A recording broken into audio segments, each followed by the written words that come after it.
89.6 FM Sargakshetra.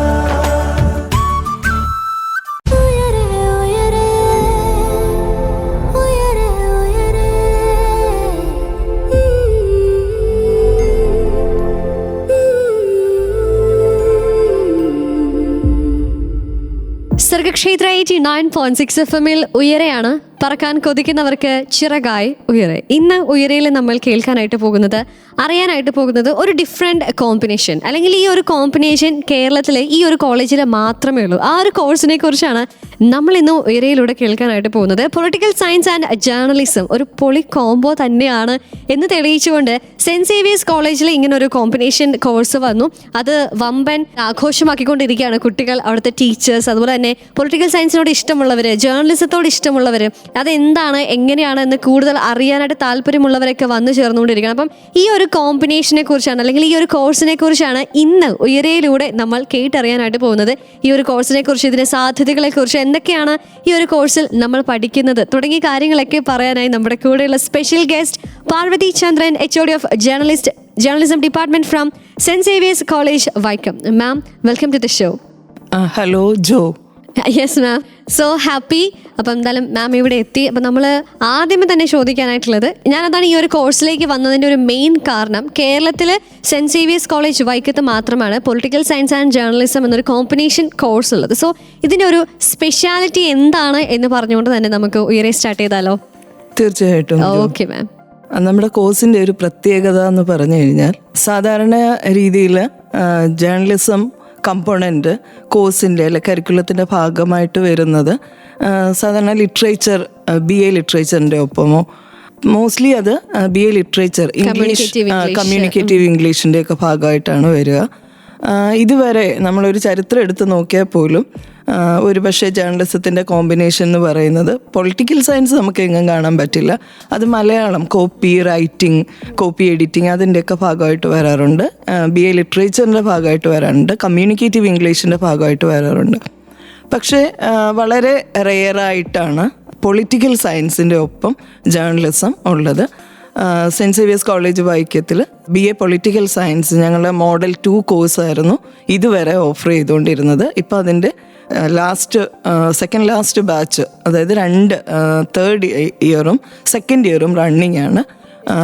അതേപോലെ നമ്മുടെ ഇപ്പം കേരളം മുഴുവൻ സിലബസ് റിവിഷൻ നടത്തി, അതേപോലെ പുതിയ FIUGP എന്ന് പറയുന്ന ഒരു കോഴ്സിലേക്ക് നമ്മളിപ്പം എൻറ്റയർ കരിക്കുലം നമ്മൾ റീസ്ട്രക്ചർ ചെയ്ത് കഴിഞ്ഞു. ഇപ്പം 4 year UG programme, undergraduate courses ആണ് ഇപ്പോൾ കേരളത്തിൽ എല്ലായിടത്തും 1ാം വർഷത്തിൽ നിൽക്കുന്നത്.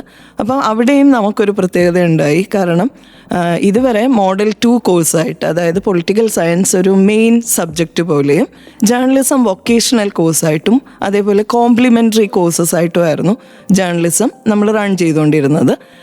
ഇപ്പോൾ FIUGP ആയപ്പോഴത്തേക്ക് നമ്മൾ ഡബിൾ മെയിൻ എന്നൊക്കെ പറയാവുന്ന രീതിയിൽ, പഴയ ഒരു സ്ട്രീമിൽ ഡബിൾ മെയിൻ എന്ന് പറയുന്ന രീതിയിൽ അത്രയും പ്രാധാന്യം കൊടുത്തുകൊണ്ട് ഡബിൾ മേജറായിട്ട് ജേർണലിസം ഓപ്റ്റ് ചെയ്തിരിക്കുന്നത്. അപ്പോൾ പൊളിറ്റിക്കൽ സയൻസും ജേർണലിസവും ഏതാണ്ട് 1:1 റേഷ്യോയിലാണ് നമ്മുടെ ഈ പുതിയ FIUGP MG യൂണിവേഴ്സിറ്റി അഫിലിയേറ്റഡ് കോളേജാണ് സെൻറ്റ് സേവിയേഴ്സ് കോളേജ്. അപ്പം അവിടെ ഇപ്പം ജേർണലിസവും പൊളിറ്റിക്കൽ സയൻസും ഏതാണ്ട് ഈക്വൽ വെയിറ്റ് ഉള്ള ഒരു ഡിഗ്രി പ്രോഗ്രാമാണ് നമ്മൾ ഓഫർ ചെയ്യുന്നത്. അപ്പോൾ 2 സ്ട്രീമും ഇപ്പം എക്സിസ്റ്റ് ചെയ്യുന്നുണ്ട്.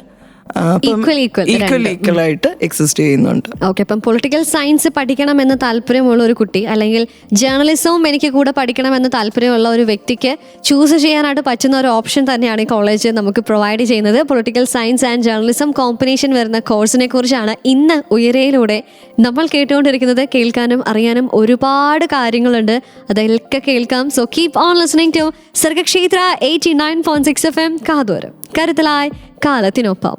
89.6 FM സർഗക്ഷേത്ര.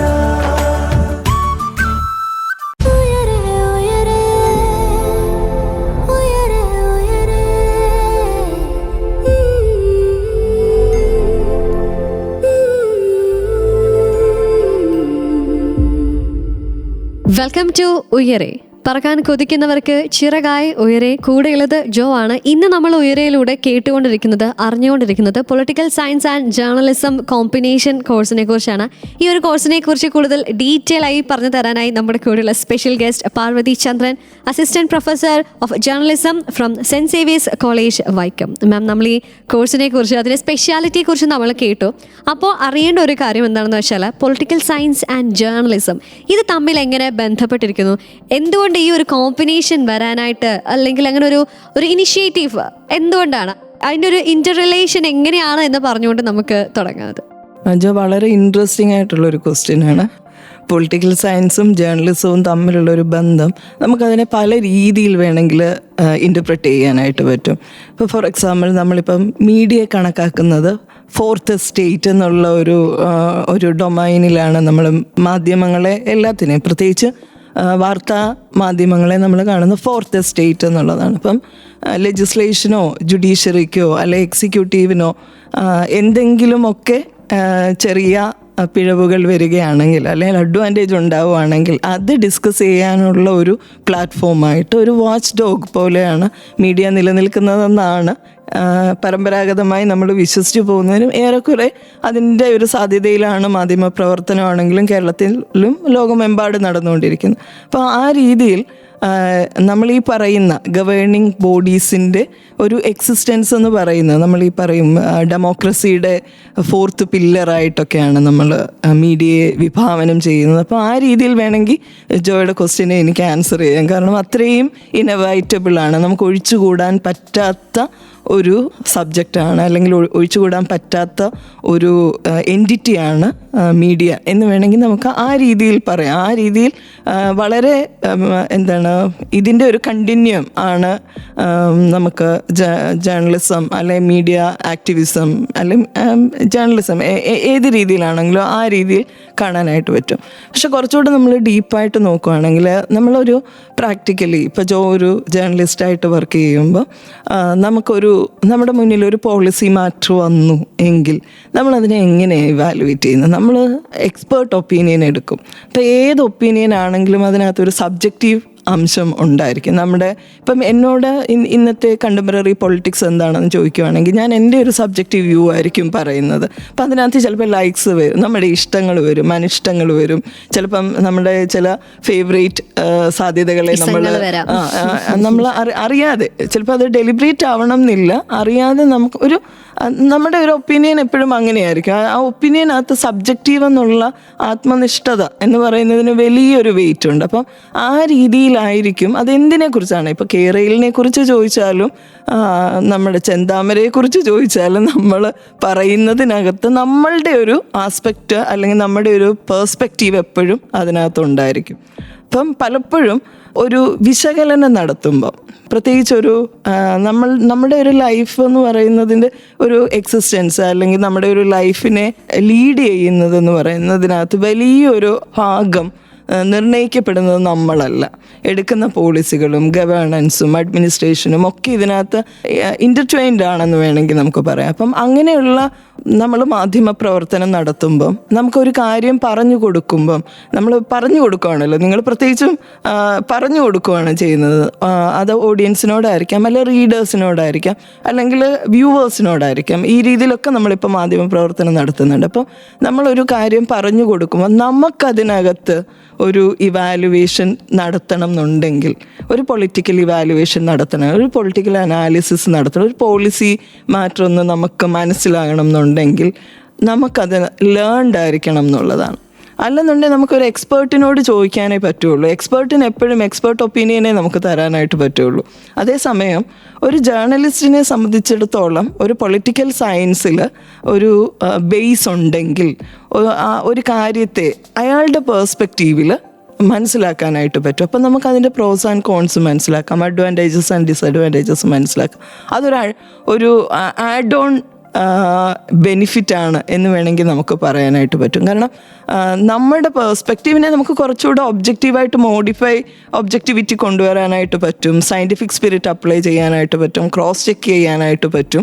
എങ്കിൽ പോലും നമുക്കതിനകത്തൊരു സേ ഉണ്ടാകുക എന്നൊക്കെയാണല്ലോ നമ്മളിപ്പോൾ പറയുക. അപ്പോൾ അങ്ങനെ ഉള്ളൊരു പേഴ്സ്പെക്റ്റീവിൽ ഒരു കാര്യത്തെ വിലയിരുത്തണം എന്നുണ്ടെങ്കിൽ നമുക്കതിൻ്റെ ഒരു ബേസിക് നോളജ് ആവശ്യമാണ്. അപ്പം നമ്മുടെ ഇപ്പം ഏത് മെയിൻ സ്ട്രീം മീഡിയ ആണെങ്കിലും അതേപോലെ തന്നെ മുഖ്യധാരാ പത്രങ്ങളാണെങ്കിലും ഏതെടുത്താലും ദൃശ്യമാധ്യമങ്ങളാണെങ്കിലും ശ്രവ്യ മാധ്യമങ്ങളാണെങ്കിലും നമ്മളൊരു ന്യൂസിൻ്റെ ഒരു കമ്പോണൻറ്റ് എങ്ങനെയൊക്കെയുള്ള ന്യൂസുകളാണ് വരുന്നതെന്ന് നമ്മളൊന്ന് ചിന്തിക്കുകയാണെങ്കിൽ കൂടുതലും പൊളിറ്റിക്കൽ ന്യൂസസ് ആയിരിക്കും വരുന്നത്. അഡ്മിനിസ്ട്രേഷനായിട്ടും ഗവേണൻസുമായിട്ടും പോളിസി മാറ്റേഴ്സും ഒക്കെയാണ് സീരിയസ് ആയിട്ട് ഡിസ്കസ് ചെയ്യപ്പെടുന്നത്. അപ്പോൾ അങ്ങനെയുള്ള ഒരു ടെക്നിക്കൽ നോഹൗ അല്ലെങ്കിൽ ഒരു നോളജ് ബേസ് നമുക്കുണ്ടെങ്കിൽ നമുക്ക് കുറച്ചുകൂടി ഓതൻറ്റിക്കായിട്ട് ക്രെഡിബിളായിട്ട്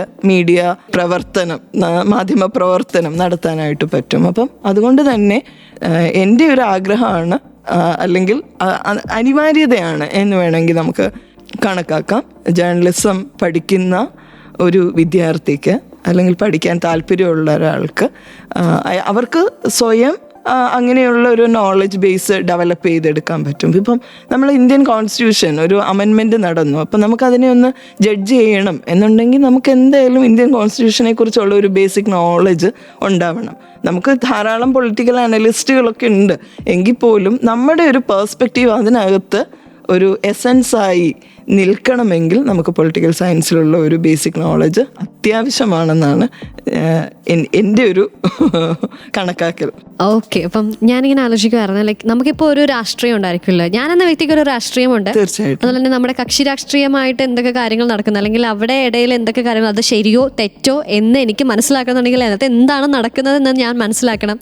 അവർ കാണിച്ച ശരികളെ ഞാൻ മനസ്സിലാക്കണം, തെറ്റിനെ ഞാൻ മനസ്സിലാക്കാനായിട്ട് എനിക്ക് അറിവുണ്ടാവണം. രീതിയിൽ അതിനെ വിലയിരുത്തണം. നമ്മളിപ്പം മാധ്യമ പ്രവർത്തനം നടത്തുമ്പം നമ്മുടെ മുന്നിലുള്ളത് സൊസൈറ്റിയാണ്, സൊസൈറ്റൽ കൺസേൺ ആണ്. നമ്മുടെ പേഴ്സണലായിട്ടുള്ള കൺസേൺസിനൊന്നും യാതൊരു വാല്യൂ ഇല്ല. അപ്പം നമ്മളുടെ ചിലപ്പോൾ ആ പോളിസി മാറ്റർ ഡിസൈൻ ചെയ്തത് അല്ലെങ്കിൽ അത് എന്താ പറയുക നിയമസഭയിൽ അവതരിപ്പിച്ച ആൾ ചിലപ്പോൾ നമ്മളോട് ഏറ്റവും അടുപ്പമുള്ള ഒരാളായിരിക്കാം. പക്ഷേ അതിനകത്ത് എന്തെങ്കിലും ഫ്ലോസ് ഉണ്ടെങ്കിൽ നമ്മളത് ചൂണ്ടിക്കാണിക്കുക തന്നെ വേണം. കാരണം നമ്മൾ പ്രത്യേകിച്ച് ജേർണലിസ്റ്റുകളുടെ ഒരു ഫോക്കസ് എന്ന് പറയുന്നത് സൊസൈറ്റിയാണ്. അല്ലെ നമ്മൾ പറയും വാച്ച് ഡോഗ് ഫങ്ഷനിങ് ആണ് ജേർണലിസ്റ്റ് നടത്തേണ്ടതെന്നുള്ളതാണ് നമ്മൾ പഠിച്ചിട്ടുള്ള അടിസ്ഥാന പ്രമാണം. അല്ലെങ്കിൽ ഫോർത്ത് എസ്റ്റേറ്റ് എന്നുള്ള ഒരു സങ്കല്പത്തിന് തന്നെ വാല്യൂ ഇല്ലാതെയായി പോവുകയാണ് ചെയ്യുന്നത്. യെസ്, അപ്പം എങ്ങനെയാണ് പൊളിറ്റിക്കൽ സയൻസിന്റെ പഠനവും അല്ലെങ്കിൽ ജേർണലിസ്റ്റ് പഠിക്കുന്ന ഒരു വ്യക്തിയും, അല്ലെങ്കിൽ ഇത് രണ്ടും എങ്ങനെയാണ് ഇന്റർ റിലേറ്റഡ് അല്ലെങ്കിൽ കോ റിലേറ്റഡ് ആയിട്ടുള്ളത്, എങ്ങനെ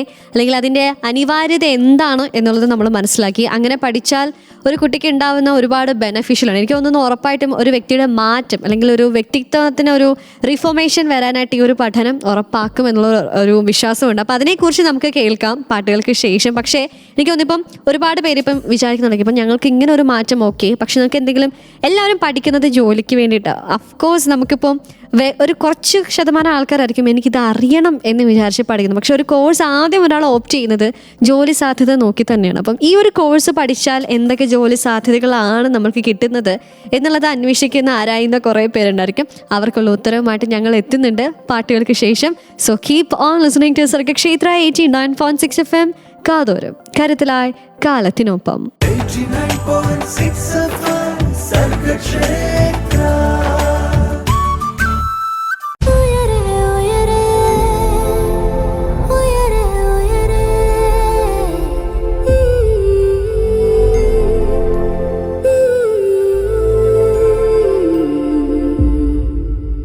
വെൽക്കം ബാക്ക് ടു ഉയരെ. പറക്കാൻ കൊതിക്കുന്നവർക്ക് ചിറകായി ഉയരെ. കൂടെയുള്ളത് ജോ ആണ്. നമ്മുടെ കൂടെയുള്ള special guest Parvathy Chandran, assistant professor of journalism from saint Xavier's college Vaikom. നമ്മൾ ma'am political science and journalism എന്ന കോഴ്സിനെ കുറിച്ചാണ് സംസാരിച്ചുകൊണ്ടിരിക്കുന്നത്. ഫസ്റ്റ് ഈ ഒരു കോഴ്സിന്റെ സ്പെഷ്യാലിറ്റി നമ്മൾ സംസാരിച്ചു.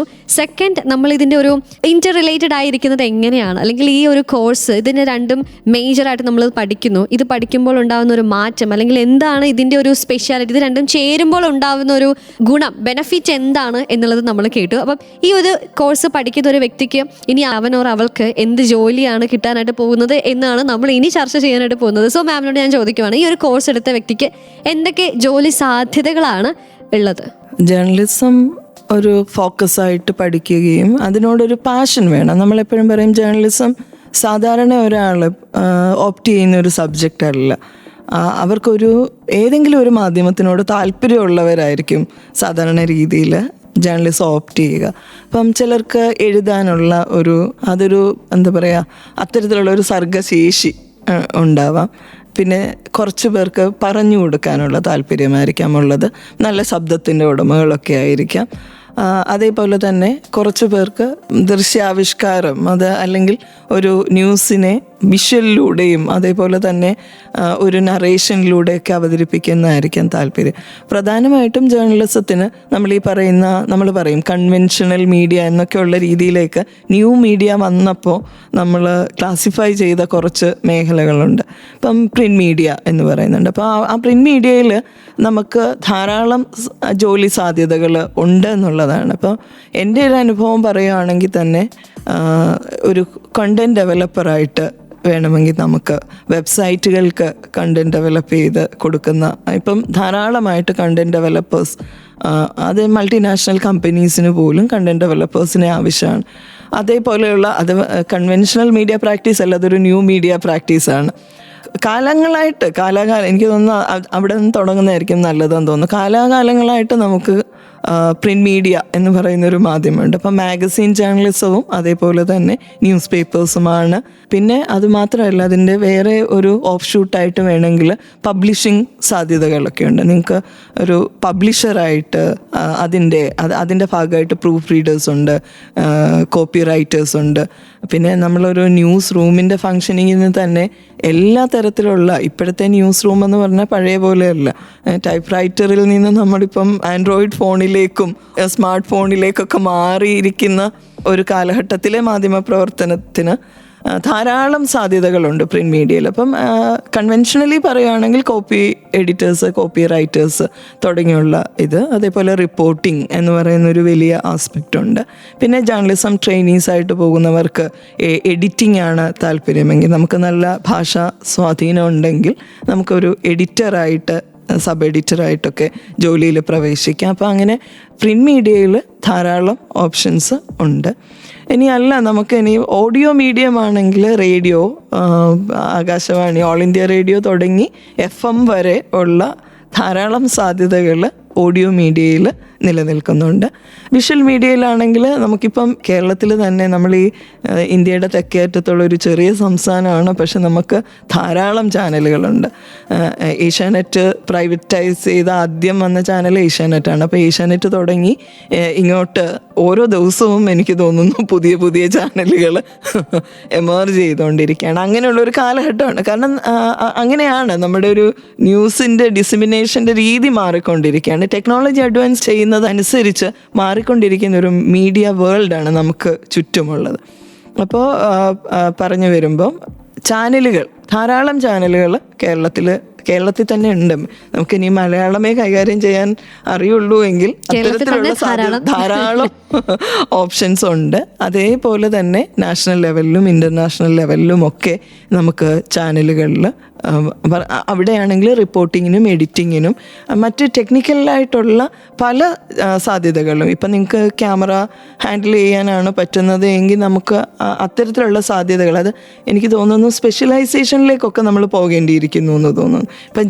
ഇപ്പം നമ്മൾ സാധാരണ രീതിയിൽ BCJ bachelor of communication and journalism പഠിക്കുന്നു, അല്ലെങ്കിൽ ഇതേപോലെ പൊളിറ്റിക്കൽ സയൻസിൻ്റെ കൂടെ ജേർണലിസം പഠിക്കുന്നു, അല്ലെങ്കിൽ കമ്മ്യൂണിക്കേറ്റീവ് ഇംഗ്ലീഷിൻ്റെ കൂടെ ജേർണലിസം പഠിക്കുന്നു. അപ്പം ഒരാളുടെ സ്കില്ലും ആപ്റ്റിറ്റ്യൂഡുമാണ് അവർക്ക് ഒരു തൊഴിൽ സാധ്യത ജേർണലിസത്തിൽ കൊടുക്കുന്നതെന്നു. നിങ്ങൾക്ക് നന്നായിട്ട് ക്യാമറ ഹാൻഡിൽ ചെയ്യാൻ അറിയാം, നിങ്ങൾക്ക് അങ്ങനെ ഒരു കോൺസെപ്റ്റ് ഉണ്ട് നിങ്ങളുടെ ഉള്ളിലെങ്കിൽ നമുക്ക് ആ രീതിയിൽ ക്യാമറാമാൻ എന്നുള്ള, അല്ലെ ന്യൂസ് പ്രൊഡക്ഷൻ എന്നുള്ള ഒരു സാധ്യതയിലേക്ക് പോകാം. അപ്പം ധാരാളം ഓപ്പർച്യൂണിറ്റി നമ്മുടെ വിഷ്വൽ മീഡിയയിൽ ജേർണലിസ്റ്റുകൾക്ക് ഉണ്ട്. ഇത് കൂടാതെയുള്ള ഒരു സാധ്യത എന്ന് പറയുന്നത് PRO എന്ന് പറയുന്ന ജേർണലിസത്തിൻ്റെ ഓരോ മേഖല എടുത്ത് നോക്കിയാലും നമുക്ക് ധാരാളം തൊഴിൽ സാധ്യതകളുണ്ട്. എനിക്ക് തോന്നുന്നു ജേർണലിസം എന്ന് പറയുന്ന ഒരു അംബ്രല്ല ടേമാണ്.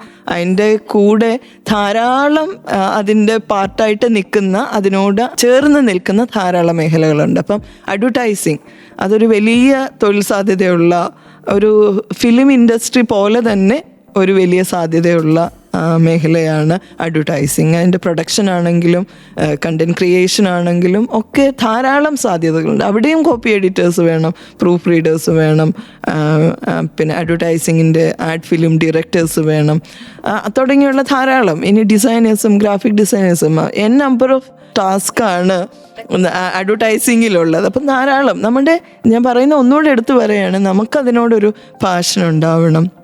അതേപോലെ തന്നെ നമുക്കതിലൊരു സ്കില്ലും ആപ്റ്റിറ്റ്യൂഡും ഉണ്ടാകണം. അതാണ് നിങ്ങളെ ഏത് തരത്തിലുള്ള മാധ്യമ പ്രവർത്തനം നടത്തണമെന്നുള്ളത് തീരുമാനിക്കുന്നത്. PRO എന്ന് ഞാൻ പറഞ്ഞു തുടങ്ങിയിരുന്നു, പബ്ലിക് റിലേഷൻസ് ഓഫീസർ എന്ന് പറയും. മൾട്ടിനാഷണൽ കമ്പനി ആണെങ്കിലും, ഒരു ചെറിയ ഫേം ആണെങ്കിലും, ഒരു NGO ആണെങ്കിലും, ഗവൺമെൻറ് ഓർഗനൈസേഷൻസ് ആണെങ്കിലും ഒക്കെ നമുക്ക് PROസിനെ ആവശ്യമാണ്, പബ്ലിക് റിലേഷൻസ് ഓഫീസർ എന്ന് പറയുന്നത്. അപ്പോൾ ആ public relation officer Kerala PSC വഴി റിക്രൂട്ടഡ് ആവുന്നുണ്ട്. അപ്പം എല്ലാ ഡിപ്പാർട്ട്മെൻറ്റുകളിലും PRO ഉണ്ട്, കോളേജസിനുണ്ട്, യൂണിവേഴ്സിറ്റീസിനുണ്ട്. അപ്പം ഏതൊരു ഇൻസ്റ്റിറ്റ്യൂഷൻ ആണെങ്കിലും അതിൻ്റെ ഒരു ലാൻഡ്മാർക്ക് ആയിട്ടുള്ള ഒരു ഓപ്പർച്യൂണിറ്റി അല്ലെങ്കിൽ ഒരു തൊഴിൽ സാധ്യതയാണ് PRO, പബ്ലിക് റിലേഷൻസ് ഓഫീസർ.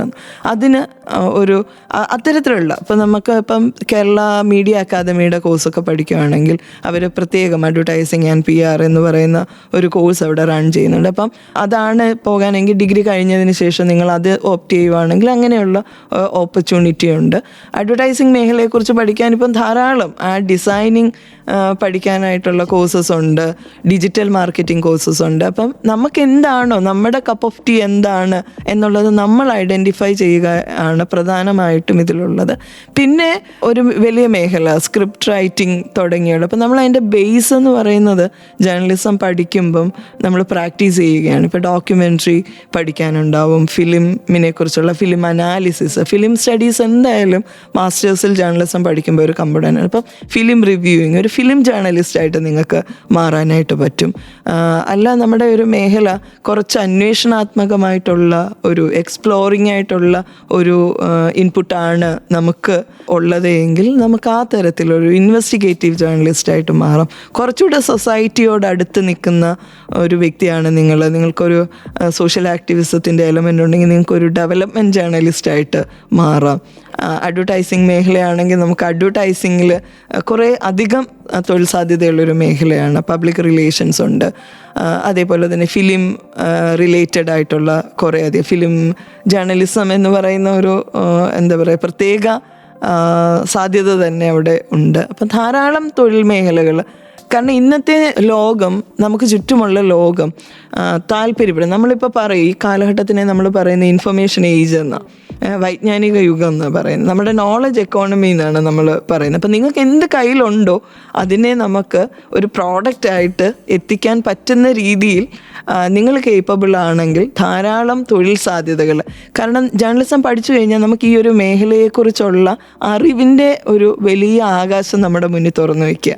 ഇപ്പം സാധാരണ ഒരു പ്യുവർ സയൻസോ അല്ലെങ്കിൽ ഏതെങ്കിലും സോഷ്യൽ സയൻസ് ഡിസിപ്ലിനോ ഒക്കെ പഠിക്കുന്ന ഒരാളെ സംബന്ധിച്ചിടത്തോളം ഇവർക്ക് ഇതിനെക്കുറിച്ചുള്ള ഒരു ധാരാളം ഓപ്ഷൻസ് ഉണ്ടെങ്കിൽ പോലും ഞാൻ അങ്ങനെ അതിനെ ഒന്ന് ഇകഴ്ത്തി പറയുകയല്ല എങ്കിൽ പോലും നമുക്കുള്ളൊരു സാധ്യതയുടെ അത്രയും അവർക്ക് ഒരു ഉണ്ടാകുമോ എന്നുള്ളൊരു ആശങ്ക കൂടി ഞാൻ പങ്കുവയ്ക്കുകയാണ്. കാരണം ജേർണലിസത്തിൽ ധാരാളം മേഖലകളുണ്ട്, ഞാനിനി പറയാത്ത തന്നെ ധാരാളം മേഖലകളുണ്ട്. കാരണം ന്യൂ മീഡിയ അതെന്ന് പറയുന്നത് വേറൊരു വിശാലമായിട്ടുള്ളൊരു ടെറൈനാണ്. അപ്പം ഇത്തരത്തിലൊക്കെയുള്ള സാധ്യതകൾ ഒന്ന് മനസ്സിലാകണം എന്നുണ്ടെങ്കിൽ നമ്മൾ ഈ ഒരു ബേസിക് ജേർണലിസം കോഴ്സോ അല്ലെങ്കിൽ നമ്മുടെ ഗ്രാജുവേഷന് ശേഷം ഒരു പോസ്റ്റ് ഗ്രാജുവേഷൻ MCJ കോഴ്സൊക്കെ ചെയ്യുമ്പോഴാണ് ഇത്ര മേഖലകൾ ഇതുമായിട്ട് അസോസിയേറ്റ് ചെയ്തുണ്ട് എന്നുള്ളത് മനസ്സിലാവുന്നത്. അപ്പോൾ ധാരാളം ജോലികൾ പ്രിന്റ് മീഡിയയിലാണെങ്കിലും ഓഡിയോ മീഡിയം ആണെങ്കിലും ഓഡിയോ വിഷ്വൽ മീഡിയം ആണെങ്കിലും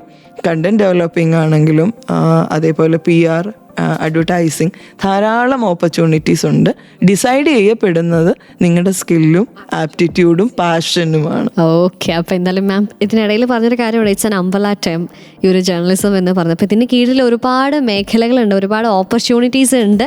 അപ്പം ഇതനുസരിച്ച് മാം അവസാനിപ്പിച്ച് നിർത്തിയത് ഇങ്ങനെയാണ്, നിങ്ങളുടെ സ്കില്ലും ആപ്റ്റിറ്റ്യൂഡും പാഷനുമാണ് നമ്മളെ ഏതിലേക്കാണ് നയിക്കുന്നത്, അല്ലെങ്കിൽ നമ്മുടെ ദൃഷ്ടി പതിക്കുന്നത് എങ്ങോട്ടാണെന്നുള്ളത് നമ്മുടെ ഉള്ളിലുള്ള ഈ സ്കിൽ, ആപ്റ്റിറ്റ്യൂഡ്, പാഷൻ ഒക്കെ കൊണ്ടാണ് എന്നുള്ളത് നമ്മൾ കേട്ടു അറിഞ്ഞു. ഇതുപോലെ തന്നെ ഈ പൊളിറ്റിക്കൽ സയൻസ് ആൻഡ് ജേർണലിസം എന്ന കോഴ്സിനെ കുറിച്ച് ഒരുപാട് കാര്യങ്ങൾ നമുക്ക് പറയേണ്ടതായിട്ടുണ്ട്. മാമിന് എന്തോ ആഡ് ഓൺ ചെയ്യണമെന്ന് ഉണ്ടല്ലേ? പുതിയ കാലത്തെ മാധ്യമ പ്രവർത്തനത്തെക്കുറിച്ച് പറയാനായിട്ട് ഞാൻ വിട്ടുപോയി. ധാരാളം വെബ്സൈറ്റുകൾ, അതേപോലെ തന്നെ നമുക്ക് news portals, online media platforms ഒക്കെ ഉണ്ട്. ഇവിടെ എല്ലാം ധാരാളമായിട്ട് കണ്ടൻറ് ക്രിയേഷനും കണ്ടൻറ് ഡെവലപ്മെൻറ്റിനും അതേപോലെ ഓൺലൈൻ ജേർണലിസത്തിൻ്റെ പല പ്രാക്ടീസസ് ഉണ്ട്. അപ്പോൾ അതിനായിട്ട് ധാരാളം ആളുകളെ ആവശ്യമുണ്ട്. അപ്പം നമുക്ക് ഒരു സാധ്യത കൂടിയാണ് ഈ ഓൺലൈൻ പ്ലാറ്റ്ഫോമുകൾ. അപ്പം ധാരാളം തൊഴിൽ സാധ്യതകളുള്ളൊരു മേഖലയാണ് ജേർണലിസം എന്ന് നമുക്ക് വളരെ ആധികാരികമായിട്ടും ശക്തമായി നമുക്ക് പറയാനായിട്ട് സാധിക്കും. ഓക്കെ, അപ്പോൾ എന്തായാലും നമ്മുടെ അവസരങ്ങൾ തീരുന്നില്ല, സാധ്യതകൾ തീരുന്നില്ല. നമ്മൾക്ക് വേണ്ടത് എന്തെന്ന് നമ്മളെ മനസ്സിലാക്കി നമുക്ക് ഓപ്റ്റ് ചെയ്യാം എന്ന് ഓർമ്മിപ്പിച്ചുകൊണ്ട് ഉയരയിൽ ഇന്ന് സംസാരിച്ചുകൊണ്ടിരിക്കുന്നത് political science and journalism combination കോഴ്സിനെ കുറിച്ചാണ്. കേൾക്കാം അറിയാം ഉയരയിലൂടെ പാട്ടുകൾക്ക് ശേഷം. കൂടെയുള്ളത് ജോ ആണ്. 89.6 FM സർഗക്ഷേത്ര.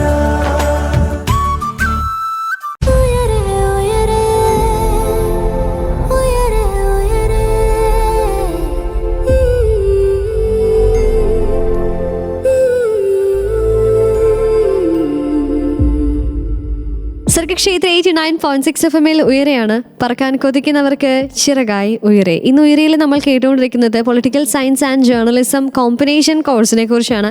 ഈ ഒരു കോഴ്സ് കേരളത്തിൽ ഒരൊറ്റ കോളേജിലേ ഉള്ളൂ, അത് സെൻറ്റ് സേവിയേഴ്സ് കോളേജ് വൈക്കത്ത് ആണ്.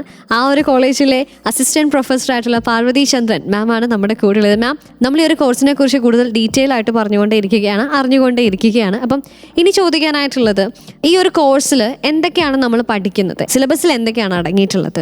ഒരു ബേസിക് ലെവലിലുള്ള ജേർണലിസത്തിൻ്റെ എല്ലാ മേഖലകളെക്കുറിച്ചുള്ള ഒരു ധാരണ ഡെവലപ്പ് ചെയ്യുന്ന രീതിയിലാണ് കോഴ്സിൻ്റെ കരിക്കുലം ഡിസൈൻ ചെയ്തിരിക്കുന്നത്.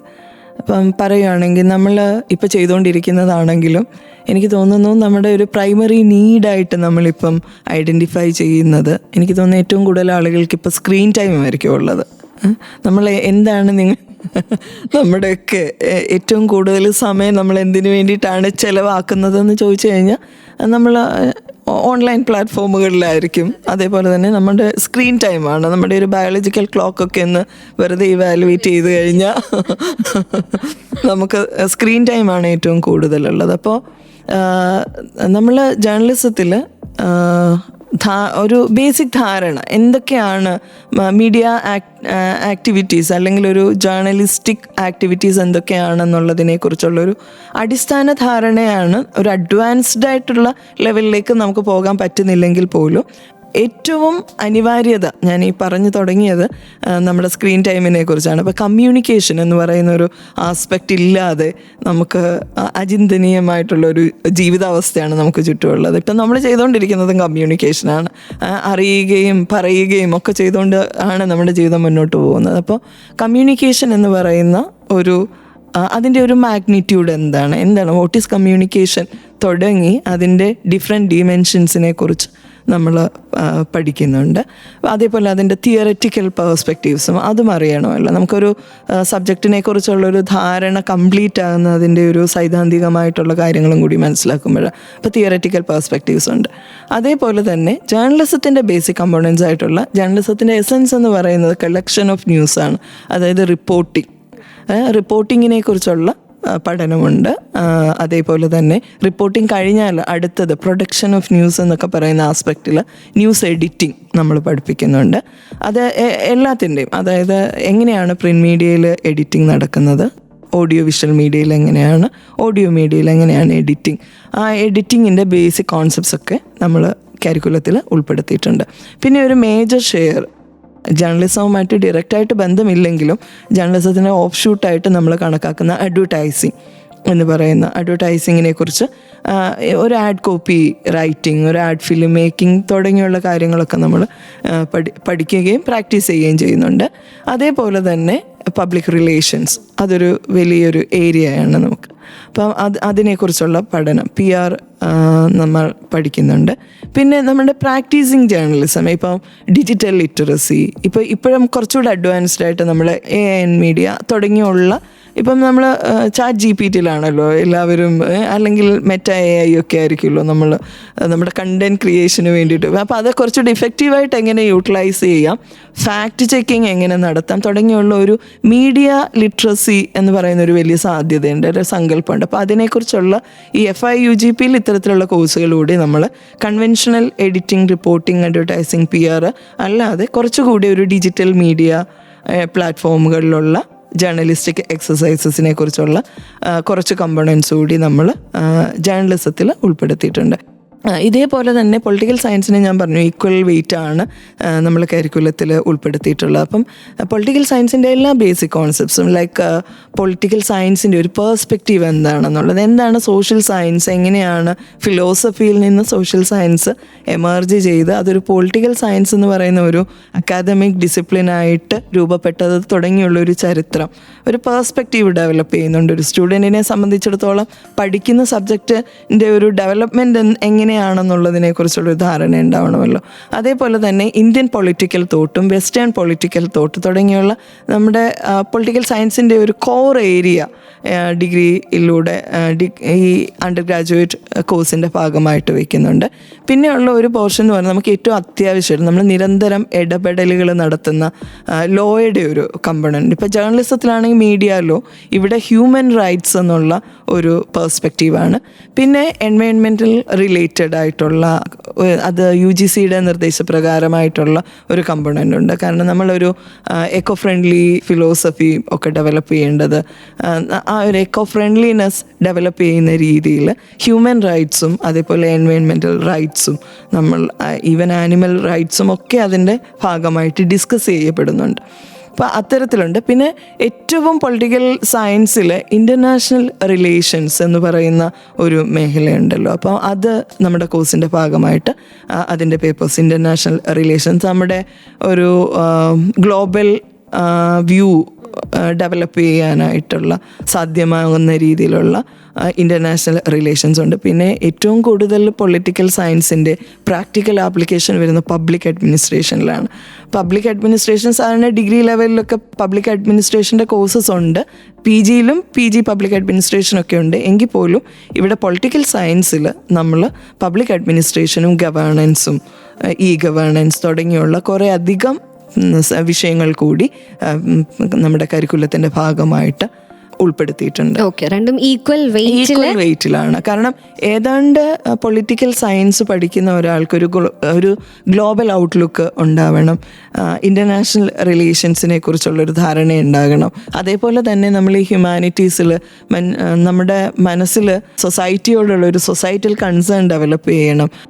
ആ ഒരു താല്പര്യത്തോടു കൂടി അത് ലക്ഷ്യം വെച്ചുകൊണ്ട് ആണ് ഈ ഹ്യൂമൻ റൈറ്റ്സും എൻവയോൺമെൻറ്റൽ റൈറ്റ്സൊക്കെ കരിക്കുലത്തിൻ്റെ ഭാഗമായിട്ട് ഉൾപ്പെടുത്തിയിട്ടുള്ളത്. അതേപോലെ തന്നെ തോട്ട്സ്, പൊളിറ്റിക്കൽ തിയറീസാണ് നമ്മൾ ധാരാളമായിട്ട് പൊളിറ്റിക്കൽ സയൻസിൽ റിസർച്ചിനും ഒക്കെ ആയിട്ടുള്ള അത്തരത്തിലുള്ള ഒരു ബേസിക് നോളജ് ഡെവലപ്പ് ചെയ്യുന്നതിന് വേണ്ടി വെസ്റ്റേൺ ഇന്ത്യൻ പൊളിറ്റിക്കൽ തോട്ടും ഒക്കെ ഇതിൻ്റെ ഭാഗമായിട്ട് വരുന്നുണ്ട്. ഓക്കെ. അപ്പോൾ എന്താണ് ഈ ഒരു കോഴ്സിൽ എന്തൊക്കെ സിലബസ് ആണ് അടങ്ങിയിട്ടുള്ളത്, അല്ലെങ്കിൽ സിലബസിൽ എന്തൊക്കെയാണ് അടങ്ങിയിട്ടുള്ളത്? ഒരു ഓവറോൾ പിക്ചറാണ് ഞാൻ പറഞ്ഞത്. ഒരു കാര്യം കൂടി ഞാൻ വിട്ടുപോയതാണ്, ഇന്ത്യൻ കോൺസ്റ്റിറ്റ്യൂഷനെ കുറിച്ച് നമ്മൾ പഠിക്കുന്നുണ്ട്. ഇപ്പം ഇന്ത്യൻ കോൺസ്റ്റിറ്റ്യൂഷനെ കുറിച്ച് പഠിക്കുകയാണെങ്കിൽ അതിൻ്റെ ഒരു കോൺസ്റ്റിറ്റ്യൂഷൻ്റെ ഡ്രാഫ്റ്റിംഗ് കമ്മിറ്റിയെക്കുറിച്ചും അതിൻ്റെ ഒരു ചരിത്രവും അതേപോലെ തന്നെ നമ്മുടെ ഫണ്ടമെൻ്റൽ റൈറ്റ്സും തുടങ്ങിയുള്ള കാര്യങ്ങൾ, ഒരു ബേസിക് നോളജ് ഇന്ത്യൻ കോൺസ്റ്റിറ്റ്യൂഷനെ കുറിച്ച് കിട്ടുന്ന രീതിയിലുള്ള ഒരു കമ്പണൻ്റ് കൂടി സിലബസിൽ ഉൾപ്പെടുത്തിയിട്ടുണ്ട്. ഓക്കെ, അപ്പം പൊളിറ്റിക്കൽ സയൻസിനും ജേർണലിസത്തിനും ഈക്വൽ വെയിറ്റ് കൊടുത്തുകൊണ്ടാണ് നമ്മുടെ സിലബസ് ഇൻക്ലൂഡ് ചെയ്തിട്ടുള്ളത്. അപ്പം എന്നാലും എന്തൊക്കെയാണ് ഈ ഒരു കോഴ്സിൽ പഠിക്കുന്നത് എന്നുള്ളത് നമ്മൾ കേട്ടു. അപ്പം ഈ ഒരു കോഴ്സ് പഠിക്കുന്ന ഒരു വ്യക്തിക്ക് എങ്ങനെ ഇത് ഉപകാരപ്രദമാക്കാം എന്നുള്ളതും കൂടിയാണ് നമ്മൾ കേട്ടുകൊണ്ടിരിക്കുന്നത്. കാരണം ഇപ്പോൾ നമ്മൾ പോകുന്നൊരു അക്കാഡമിയിൽ പോകുന്ന ഏറ്റവും മേജർ ആയിട്ടുള്ളൊരു ഫാക്ടർ 4 year UG പ്രോഗ്രാം തന്നെയാണ്. അപ്പം ഈ ഒരു 4 year UG പ്രോഗ്രാമിൽ ഈ ഒരു കോഴ്സ് നമുക്ക് എങ്ങനെ ഒരു സ്റ്റുഡൻറ്റിനെ ഏറ്റവും ബെനിഫിഷ്യൽ ആക്കി മാറ്റാം എന്നുള്ളത് കേട്ടറിയാം. So keep on listening to Sargakshetra 89.6 FM. കൂടെയുള്ളത് ജോ ആണ്. 89.6 FM സർഗക്ഷേത്ര.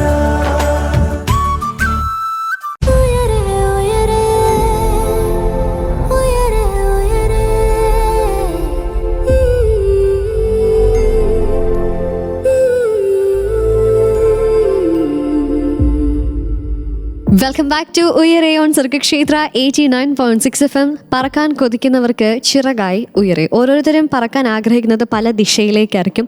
പൊളിറ്റിക്കൽ സയൻസ് എന്ന ദിശയിലേക്ക് അല്ലെങ്കിൽ ജേർണലിസം എന്ന ദിശയിലേക്ക് പറക്കാൻ ആഗ്രഹിക്കുന്നവർ കേൾക്കേണ്ട അറിയേണ്ട കാര്യങ്ങളാണ് ഇന്ന് നമ്മൾ ഉയരയിലൂടെ ചർച്ച ചെയ്തുകൊണ്ടിരിക്കുന്നത്, കേട്ടുകൊണ്ടിരിക്കുന്നത്. ഈ കാര്യങ്ങളൊക്കെ പറഞ്ഞു തരാനായി നമ്മുടെ കൂടെയുള്ളത് Parvathy Chandran, assistant professor of journalism from saint Xavier's college Vaikom. Ma'am, നമ്മൾ ഈ ഒരു കോഴ്സ് ഇന്റർ റിലേറ്റഡ് ആയിട്ടുള്ളത് എങ്ങനെയാണ്, അതിൻ്റെ അനിവാര്യത എന്തുമാത്രമാണ് തുടങ്ങിയ കാര്യങ്ങളൊക്കെ നമ്മൾ കേട്ടു.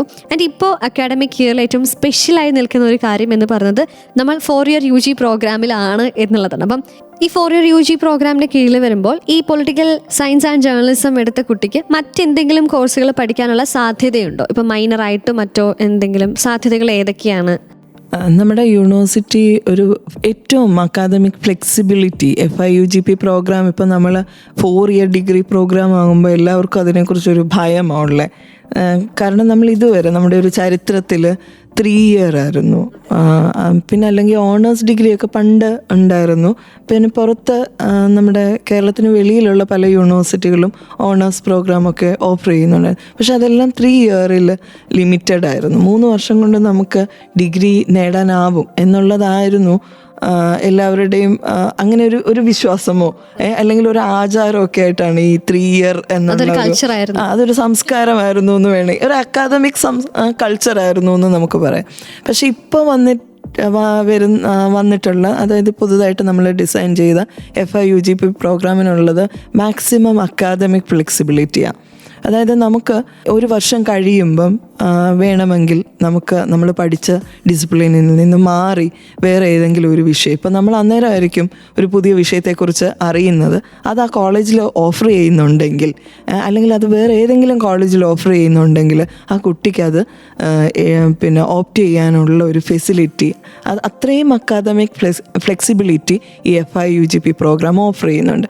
ഇപ്പം ജേർണലിസത്തിൻ്റെ പൊളിറ്റിക്കൽ സയൻസിൻ്റെയും FIUGP major double major program നമ്മുടെ കോളേജ് ഓഫർ ചെയ്യുന്ന saint Xavier's college Vaikom offer ചെയ്യുന്ന കോഴ്സിൽ എക്കണോമിക്സിൻ്റെ ഒരു കമ്പണൻറ്റ് അവർക്ക് ഫസ്റ്റ് ഇയർ തന്നെ ബേസിക്സ് ഓഫ് എക്കണോമിക്സ് പഠിക്കുന്നുണ്ട്. അപ്പം ഇവർക്കൊരു വളരെ നല്ലൊരു കോമ്പിനേഷനാണ് കിട്ടുന്നത്. ഇപ്പം നമുക്കൊരു മാധ്യമപ്രവർത്തകനാകുവാണെങ്കിൽ ഒരു ബജറ്റ് ഇവാലുവേഷൻ നടത്തണം എന്നുണ്ടെങ്കിൽ ബേസിക് ഇക്കണോമിക്സിൻ്റെ കോൺസെപ്റ്റ് അറിയുന്നത് വളരെ നല്ലതാണ്. അതേപോലെ തന്നെ പൊളിറ്റിക്കൽ സയൻസിൻ്റെ ഒരു കോംബോ ഉള്ളത് എപ്പോഴും വലിയൊരു അഡ്വാൻറ്റേജാണ്. ഇതൊക്കെ ഒരു വലിയ അഡ്വാൻറ്റേജാണ്. അപ്പോൾ ഇക്കണോമിക്സ് പഠിക്കാനായിട്ടുള്ളൊരു സാധ്യതയുണ്ട്.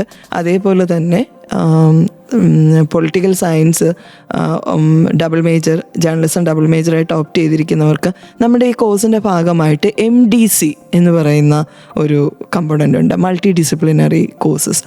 ഈ മൾട്ടി ഡിസിപ്ലിനറി കോഴ്സസ് എന്ന് പറഞ്ഞാൽ ഏത് ഡിപ്പാർട്ട്മെൻറ്റിനും അത് അവർക്ക് ഓഫർ ചെയ്യാം, ഏത് സ്റ്റുഡൻറ്റിനും അത് ഓപ്റ്റ് ചെയ്യുകയും ചെയ്യും. ഇപ്പം നമ്മുടെ ഡിപ്പാർട്ട്മെൻറ്റ് ഓഫർ ചെയ്യുന്നത് ബേസിക്സ് ഓഫ് ഫോട്ടോഗ്രാഫിയാണ്. അപ്പം അത് താല്പര്യമുള്ള ആർക്ക് വേണമെങ്കിലും ബേസിക്സ് ഓഫ് ഫോട്ടോഗ്രാഫി ഓഫർ ചെയ്യാനായിട്ട് പറ്റും. നമ്മുടെ കുട്ടികൾ തന്നെ ഇപ്പം ഫസ്റ്റ് ഇയർ FIUGP പ്രോഗ്രാമിലുള്ള അവരെല്ലാവരും താല്പര്യപ്പെട്ട് ബേസിക്സ് ഓഫ് ഫോട്ടോഗ്രാഫി തന്നെ എടുത്തിരിക്കും. കാരണം നമ്മൾ പറയുമല്ലോ സെൽഫി തുടങ്ങി കാൻഡിഡ് മൊമെന്റ്സ് ഒക്കെ ഫ്രീസ് ചെയ്താണല്ലോ നമ്മുടെ ലൈഫ് എല്ലാ ദിവസവും തന്നെ മുന്നോട്ട് പോകുന്നത്. ചെറിഷ് ചെയ്യാനായിട്ട് കാര്യങ്ങൾ നമ്മുടെ ഓർമ്മകളൊക്കെ നമ്മളിപ്പോൾ ഫ്രീസ് ചെയ്ത് നമ്മുടെ ആൻഡ്രോയിഡ് ഫോണിലോ സ്മാർട്ട് ഫോണിലോ ഒക്കെ സൂക്ഷിക്കുന്ന ഒരു ആദ്യമായിട്ട് കേൾക്കും കേട്ടോ, നമ്മുടെ ഓർമ്മകളെ ഫ്രീസ് ചെയ്ത് വെക്കുകയാണ് നമ്മൾ വളരെ കാലം. ഇപ്പൊ റെഫ്രിജറേറ്ററിലൊക്കെ നമ്മളൊരു സാധനങ്ങൾ പ്രിസർവ് ചെയ്യുന്ന പോലെ നമ്മൾ ഫ്രീസ് ചെയ്ത് വെക്കുന്ന, എനിക്ക് അങ്ങനെയാണ് തോന്നിയിട്ടുള്ളത്. അപ്പം ഇത്തരത്തിൽ നല്ലൊരു ഫോട്ടോ എങ്ങനെ എടുക്കാം, അതൊരു ആഗ്രഹമാണല്ലോ. നമ്മളെപ്പോഴും നമ്മളെ തന്നെ ഫോട്ടോ എടുക്കുമ്പോൾ, അത് സെൽഫി എടുക്കുമ്പോഴാണെങ്കിലും വേറൊരാൾ എടുക്കുമ്പോഴാണെങ്കിലും, നമ്മൾ ആര് ഫോട്ടോ എടുത്താലും ആദ്യം നോക്കുന്നത് നമ്മൾ എവിടെയാ പ്ലേസ് ചെയ്തിരിക്കുന്നത്, ബെസ്റ്റ് നമ്മളാണോ, ബെസ്റ്റ് ആംഗിൾ ആണോ എന്നൊക്കെ ഉള്ളതാണ്. അപ്പം ഈ ഫോട്ടോഗ്രാഫി പലർക്കും അതൊരു പാഷനാണ്. അപ്പം ഈ നമ്മളുടെ ജേർണലിസത്തിൻ്റെ ഒരു MDC ആയിട്ട് ബേസിക്സ് ഓഫ് ഫോട്ടോഗ്രാഫിയാണ് നമ്മൾ പ്രൊവൈഡ് ചെയ്യുന്നത്, അതേപോലെ ഓഫർ ചെയ്യുന്നത്. അതേപോലെ തന്നെ വേറൊരു MDC നമ്മളുടെ ഡിപ്പാർട്ട്മെൻറ്റ് ഓഫർ ചെയ്യുന്നത് നമ്മുടെ ഡിജിറ്റൽ മീഡിയ ലിറ്ററസിയാണ്. നമ്മൾ പറയും നമ്മളിപ്പോൾ സത്യാനന്തര കാലഘട്ടത്തിലാണ് ജീവിക്കുന്നത്, പോസ്റ്റ് ട്രൂത്ത് ഇറയാണ്, ഇൻഫർമേഷൻ ഏജ് ആണ്. അതേപോലെ തന്നെ നമുക്ക് സത്യം എന്താണെന്നുള്ളത് അത് ഇപ്പോഴല്ല അത്തരത്തിലുള്ള ഒരു അന്വേഷണം തുടങ്ങിയത്. നമ്മൾ അതിനെക്കുറിച്ച് ചിന്തിക്കുകയാണെങ്കിൽ വാട്ടർ ലിപ്മാൻ എന്ന് പറയുന്ന ആളിലേക്കും പ്രൊപ്പഗാൻഡ കമ്മ്യൂണിക്കേഷൻ എന്ന് പറയുന്ന ഇതിനെക്കുറിച്ചൊക്കെയുള്ള തിയറി പറയുമ്പോൾ ന്യൂസ് ട്രൂത്ത് അല്ല എന്ന് ആദ്യമായിട്ട് ഡിക്ലെയർ ചെയ്ത ആളാണ്. പക്ഷെ നമ്മളിപ്പോഴും ന്യൂസിനെ സത്യസന്ധമാണ് എന്നുള്ളൊരു പെർസ്പെക്റ്റീവിലാണ് പോകുന്നത്. അപ്പം അത്തരത്തിൽ നമ്മുടെ മുന്നിൽ എത്തുന്ന, അത് ധാരാളമായിട്ട് ഇപ്പോൾ എത്തുന്നത് എനിക്ക് തോന്നുന്നു റീൽസിലൂടെയൊക്കെയാണെന്ന് തോന്നുന്നു. പലരും ഒരു ഫുൾ ന്യൂസ് ടെലികാസ്റ്റ് ഒന്നും ഇരുന്ന് കാണുന്നോ, അല്ലെ 1 hour ഡിബേറ്റ് ഒന്നും ഒരിക്കലും ഇരുന്ന് കാണാനുള്ളൊരു ക്ഷമയോ സാവകാശമോ പ്രത്യേകിച്ച് യങ്ങർ ജനറേഷൻ ഒന്നുമില്ല. അപ്പം നമ്മുടെ മുന്നിൽ എത്തുന്നത് എന്ത് കണ്ടന്റ് ആണെന്നുള്ളതും അതേപോലെ അതിനകത്ത് എത്രമാത്രം വാസ്തവം ഉണ്ട് എന്നുള്ളതിനെക്കുറിച്ചുള്ള ഒരു ധാരണ.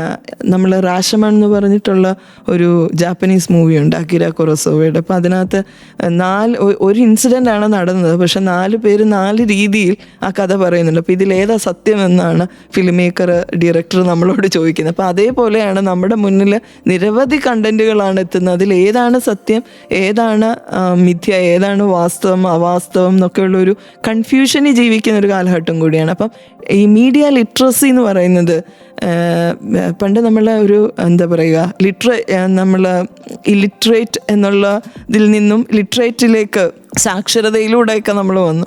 ഇപ്പം വേണ്ട ഒരു സാക്ഷരത അതിനുശേഷം വന്ന ഡിജിറ്റൽ ലിറ്ററസി ആയിരുന്നു. ഇപ്പോൾ വേണ്ടത് മീഡിയ ലിറ്ററസിയാണ്. കാരണം നമ്മൾ സറൗണ്ട് ചെയ്തിരിക്കുന്നത് പലതരത്തിലുള്ള മാധ്യമങ്ങൾ ആണ് നമുക്ക് ചുറ്റുമുള്ളത്. അപ്പോൾ അതിൽ വരുന്ന കണ്ടൻറ്റ് ശരിയാണോ തെറ്റാണോ എന്നുള്ളത് ഒന്ന് ഇവാലുവേറ്റ് ചെയ്യാൻ, ഒന്ന് ജഡ്ജ്മെൻ്റൽ ആവാനായിട്ട് ആർക്കും, അതായത് ഒരു ഗ്രാജുവേറ്റ് സ്റ്റുഡൻറ്റിനെ പ്രേരിപ്പിക്കുന്ന രീതിയിലുള്ള ഒരു സാധ്യതയാണ് നമ്മൾ ഓഫർ ചെയ്യുന്ന മീഡിയ ലിറ്ററസി.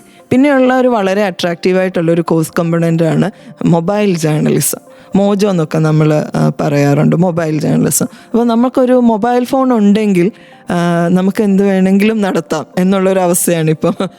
ഏത് തരത്തിലുള്ള മാധ്യമ പ്രവർത്തനത്തിനും നിങ്ങൾക്ക് നല്ല ക്യാമറ ഉള്ള, അല്ലെ പിക്സൽ ഉള്ള, നല്ല വിഷ്വൽ ക്വാളിറ്റി ഉള്ള, സൗണ്ട് റെക്കോർഡിങ് സാധ്യതയുള്ളൊരു ഒരു സ്മാർട്ട് ഫോൺ ഉണ്ടെങ്കിൽ നമുക്ക് ജേർണലിസം നടത്താൻ പറ്റും. ഇപ്പം ബ്ലോഗേഴ്സിൻ്റെയൊക്കെ കാലഘട്ടമാണ്. ബ്ലോഗേഴ്സിൽ നിന്നും ബ്ലോഗേഴ്സിലേട്ടൊക്കെ നമ്മൾ മാറി. കൂടുതലും കൺവെൻഷണൽ മീഡിയയിൽ നിന്നും നമ്മൾ ഡിജിറ്റൽ മീഡിയയിലേക്കുള്ളൊരു കൺവേർഷൻ നടന്നു. ഇനിയും നമ്മൾ ഓഗ്മെൻറ്റഡ് റിയാലിറ്റിയുടെ കാലഘട്ടത്തിൽ ജീവിക്കുകയാണ്. അപ്പം ധാരാളം സാധ്യതകൾ നമ്മുടെ മുന്നിൽ ഉണ്ട്. AI ടൂൾസ് ധാരാളമായിട്ട് നമ്മൾ കണ്ടന്റ് ജനറേഷന് ഉപയോഗിക്കുന്നുണ്ട്. അപ്പോൾ ആ ഒരു കാലഘട്ടത്തിൽ മീഡിയ ലിറ്ററസി ഒരു അനിവാര്യതയാണ്, ഒരു എസെൻഷ്യൽ കമ്പോണൻ്റാണ്. അപ്പോൾ അതിനുള്ള ഒരു ബേസിക് നോളജ് ജനറേഷനുള്ള കോഴ്സും നമ്മൾ ഓഫർ ചെയ്യുന്നുണ്ട്. അപ്പോൾ ഈ മൾട്ടി ഡിസിപ്ലിനറി കോഴ്സസ്, MDC എന്നാണ് നമ്മൾ പറയുക. ഈ മൾട്ടി ഡിസിപ്ലിനറി കോഴ്സസിലൂടെയാണ് കുറച്ചുകൂടെ നമ്മുടെ അറിവിൻ്റെ ആകാശം വലുതാക്കാൻ FIUGP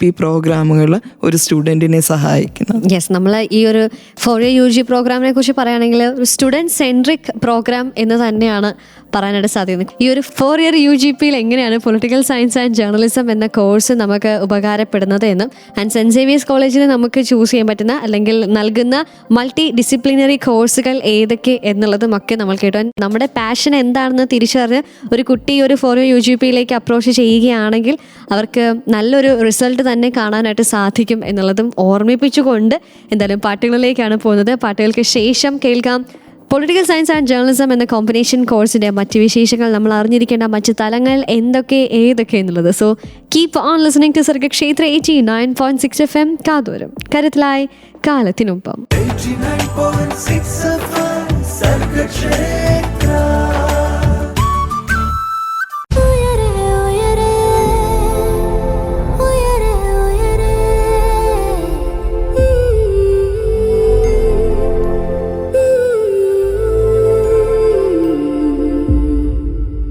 സർഗക്ഷേത്ര 89.6 FM ഉയരെയാണ്. പറക്കാൻ കൊതിക്കുന്നവർക്ക് ചിറകായി ഉയരെ. ഇന്ന് ഉയരയിൽ പൊളിറ്റിക്കൽ സയൻസ് ആൻഡ് ജേർണലിസം എന്ന കോമ്പിനേഷൻ കോഴ്സിനെ കുറിച്ചാണ് കേട്ടുകൊണ്ടിരിക്കുന്നത്. 4 year UG പ്രോഗ്രാമിന്റെ കീഴിൽ ഈ കോഴ്സ് നമുക്ക് എങ്ങനെ ഉപകാരപ്രദമാക്കാം എന്നുള്ളത് നമ്മൾ കേട്ടു. ഇതിന് ശേഷം ഇനി എന്ത് എന്ന് ചിന്തിക്കുന്നുണ്ടെങ്കിൽ അതിന് ഉത്തരവുമായിട്ട് ഇതാ ഇവിടെ മാം റെഡിയാണ്. We have a special guest Parvathy Chandran, assistant professor of journalism from saint Xavier's college Vaikom. Ma'am, നമ്മൾ 4 year UG പ്രോഗ്രാമിനെ നമുക്ക് എങ്ങനെ ഈ ഒരു കോഴ്സുമായിട്ട് ബന്ധപ്പെടുത്തി നമുക്ക് ഉപകാരപ്രദമാക്കാം എന്നുള്ളത് കേട്ടു. ഇപ്പോൾ ഒരു സംശയം പലർക്കും ഉണ്ടായിരിക്കും, ഇതിന് ശേഷം വാട്ട് നെക്സ്റ്റ് എന്നുള്ളത്. ഇപ്പം നമുക്ക് വേണമെങ്കിൽ നെറ്റ് എഴുതാമെന്നും റിസർച്ച് ചെയ്യാമെന്നും വേണമെങ്കിൽ 1 year PG കോഴ്സ് എടുക്കാം എന്നൊക്കെ കേട്ടു. അപ്പം ഈ ഒരു പൊളിറ്റിക്കൽ സയൻസ് ആൻഡ് ജേർണലിസം മെയിനായിട്ട് എടുത്ത കുട്ടികൾക്ക് ഈ ഒരു കോഴ്സ് ചൂസ് ചെയ്തൊരു കുട്ടിക്ക് എന്താണ് നെക്സ്റ്റ് ഓപ്ഷൻ, പഠന സാധ്യത എന്തൊക്കെയാണ്? നമുക്ക് ഈ ഒരു കോഴ്സിൻ്റെ പ്രത്യേകത കൊണ്ട് തന്നെ ധാരാളം PG കോഴ്സസ്, അതായത് കുറേ അധികം അക്കാദമിക് ഡിസിപ്ലിനിലേക്ക് അഡ്മിഷൻ കിട്ടുന്നതിന് ലഭ്യമായ രീതിയിൽ നമുക്ക് വേണമെങ്കിൽ ഈ കോഴ്സിൻ്റെ ഒരു സാധ്യതയെ വേണമെങ്കിൽ നിർവചിക്കാൻ പറ്റും. അതായത് ഇപ്പം BA പൊളിറ്റിക്കൽ സയൻസ് ആയതുകൊണ്ട് തന്നെ അവർക്ക് ഇൻ്റർനാഷണൽ റിലേഷൻസിൽ PG ചെയ്യാം. MG യൂണിവേഴ്സിറ്റിയൊക്കെ അത് ഓഫർ ചെയ്യുന്നുണ്ട്. അതേപോലെ തന്നെ പബ്ലിക് അഡ്മിനിസ്ട്രേഷൻ ഓപ്റ്റ് ചെയ്യാം. MA political science, Gandhian studies, അങ്ങനെ സോഷ്യൽ സയൻസിലുള്ള ഏതാണ്ട് മാസ്റ്റേഴ്സ് കോഴ്സസ് ഒക്കെ ചെയ്യാം. അതേപോലെ തന്നെ ഇപ്പം ജേർണലിസത്തിൻ്റെ സാധ്യതകളാണെങ്കിൽ മാസ് കമ്മ്യൂണിക്കേഷൻ ആൻഡ് ജേർണലിസത്തിൻ്റെ PG സാധ്യതയുണ്ട്. അതേപോലെ തന്നെ അഡ്വർടൈസിങ് എടുത്ത് പഠിക്കാം, PR എടുത്ത് പഠിക്കാം, പബ്ലിക് അഡ്മിനിസ്ട്രേഷൻ ഇതിൻ്റെ ഒരു കമ്പണൻറ്റ്. ഇപ്പോഴത്തെ നമ്മുടെ ഒരു അക്കാദമിക് കരിക്കുലം എന്ന് പറയുന്നത് ഈ ആഫ്റ്റർ FI UGP അതിനെക്കുറിച്ചുള്ളൊരു എന്താ പറയുക അടിസ്ഥാന ധാരണകൾ മാത്രമേ നമുക്ക് ഇന്ന് നിലനിൽക്കുന്നുള്ളൂ. അപ്പം അത് 1 വർഷം കൊണ്ടാണ് ഇനിയും അടുത്ത PG എന്ന് പറയുന്നത്. നമ്മൾ കൺവെൻഷനലി 2 years ആയിരുന്നു. അപ്പോൾ അതേപോലെ ഈ FI UGP കഴിഞ്ഞ ഒരാൾക്ക് 1 വർഷം കൊണ്ട് PG കംപ്ലീറ്റ് ചെയ്യാൻ സാധിക്കുമെന്ന് പറയുന്നുണ്ട്. അതേപോലെ തന്നെ റിസർച്ചിനുള്ള സാധ്യതകൾ, ഇപ്പം നമ്മുടെ political science and journalism combination പഠിക്കുമ്പോൾ പൊളിറ്റിക്കൽ സയൻസിനെ കുറിച്ചും ജേർണലിസത്തെക്കുറിച്ചുമുള്ള ബേസിക് ധാരണകളൊക്കെ ഡെവലപ്പ് ചെയ്യുന്നതുകൊണ്ട് MCJ കഴിഞ്ഞാൽ communication research, mass media studies തുടങ്ങിയുള്ള കാര്യങ്ങളൊക്കെ പഠിക്കാം. പൊളിറ്റിക്കൽ സയൻസിൻ്റെ ഞാൻ മുമ്പ് പറഞ്ഞിട്ടുള്ള മേഖലകളിലൊക്കെ റിസർച്ച് ചെയ്യാനൊക്കെയുള്ള ആംപിൾ ഓപ്പർച്യൂണിറ്റീസ് നമ്മുടെ കോഴ്സ് പ്രൊവൈഡ് ചെയ്യുന്നുണ്ട്.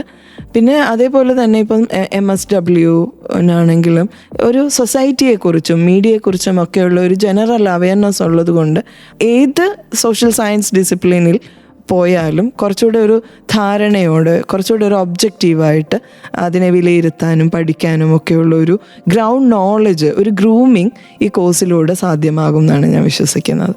ഓക്കെ, അപ്പം ഈ ഒരു കോഴ്സ് എടുത്തതിന് ശേഷം നമുക്ക് ഇനിയും പഠിക്കണമെന്ന് ആഗ്രഹിക്കുന്നവരൊന്നുണ്ടെങ്കിൽ അല്ലെങ്കിൽ അവർക്ക് ചൂസ് ചെയ്യാനായിട്ട് പറ്റുന്ന ഒരുപാട് സാധ്യതകൾ മുന്നിലുണ്ട് എന്ന് ഉറപ്പ് വരുത്തിക്കൊണ്ടുള്ള കാര്യമാണ് മാം ഇപ്പോൾ പറഞ്ഞത്. അപ്പം എന്തായാലും ഈ ഒരു കോഴ്സിനെ കുറിച്ച് ധാരാളം കാര്യങ്ങൾ ഇനിയും അറിയേണ്ടതായിട്ടുണ്ട്. കേൾക്കാം ഉയരയിലൂടെ. So keep on listening to Sargakshetra 89.6 FM. കാതോരം കരുതലായി കാലത്തിനൊപ്പം. 89.6 FM സർഗക്ഷേത്ര.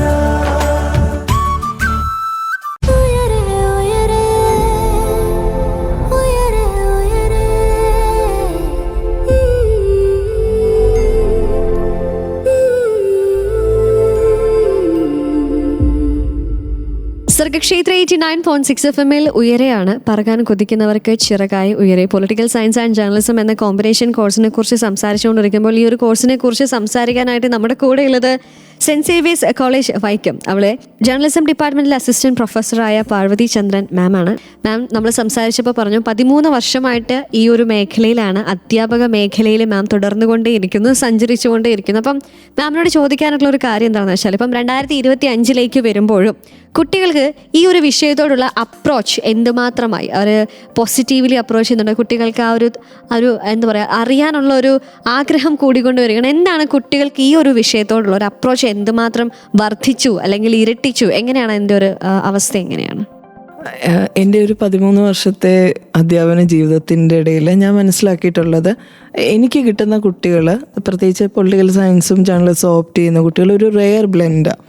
കാരണം എന്താണെന്ന് വെച്ച് കഴിഞ്ഞാൽ അതിനകത്ത് ഒരു മേജർ ഷെയർ പൊളിറ്റിക്കൽ സയൻസ് തന്നെ പഠിക്കാനും അതിൻ്റെ റിസർച്ച് ഓറിയൻറ്റഡ് ആയിട്ടും ടീച്ചിങ്ങും ഒക്കെ താല്പര്യപ്പെട്ട് വരുന്ന, പൊളിറ്റിക്കൽ സയൻസ് പഠിക്കാനായിട്ട് വരുന്ന ഒരു കൂട്ടം വിദ്യാർത്ഥികളുണ്ട്. അതേപോലെ തന്നെ ജേർണലിസത്തിൻ്റെ സാധ്യതകളും അതിനോടൊരു പാഷനും, പലരും ഈ ന്യൂസ് ചാനലിലെ ആങ്കറിങ് ഒക്കെ കണ്ട് അങ്ങനെ ഒരു ലൈം ലൈറ്റിൽ നിൽക്കാനുള്ള ഒരു താല്പര്യം കൊണ്ട് ജേർണലിസം ഓപ്റ്റ് ചെയ്ത് വരുന്ന കുട്ടികളും ധാരാളമുണ്ട്. ഓരോ ബാച്ചിലും എനിക്കൊരു 5 സ്റ്റുഡൻസ് എങ്കിലും ജേർണലിസം വീണ്ടും അവരുടെ കരിയർ ജേർണലിസ്റ്റായിട്ട് താല്പര്യപ്പെടുന്ന ഒരു 5 പേരെങ്കിലും എൻ്റെ ഒരു ബാച്ച്. ഇതൊരു റെയർ കോമ്പിനേഷൻ കൂടിയാണ്. ഞാൻ പറഞ്ഞു പൊളിറ്റിക്കൽ സയൻസ് താല്പര്യപ്പെട്ട് വരുന്നവരുണ്ട് എങ്കിൽ പോലും ഓരോ ബാച്ച് എടുത്ത് നോക്കിയാലും ഒരു 5 പേരെങ്കിലും മീഡിയ പ്രൊഫഷൻ പാഷനോടെ തന്നെ കൈകാര്യം ചെയ്യാനായിട്ട് താല്പര്യപ്പെട്ട് വരുന്നവരുണ്ട്.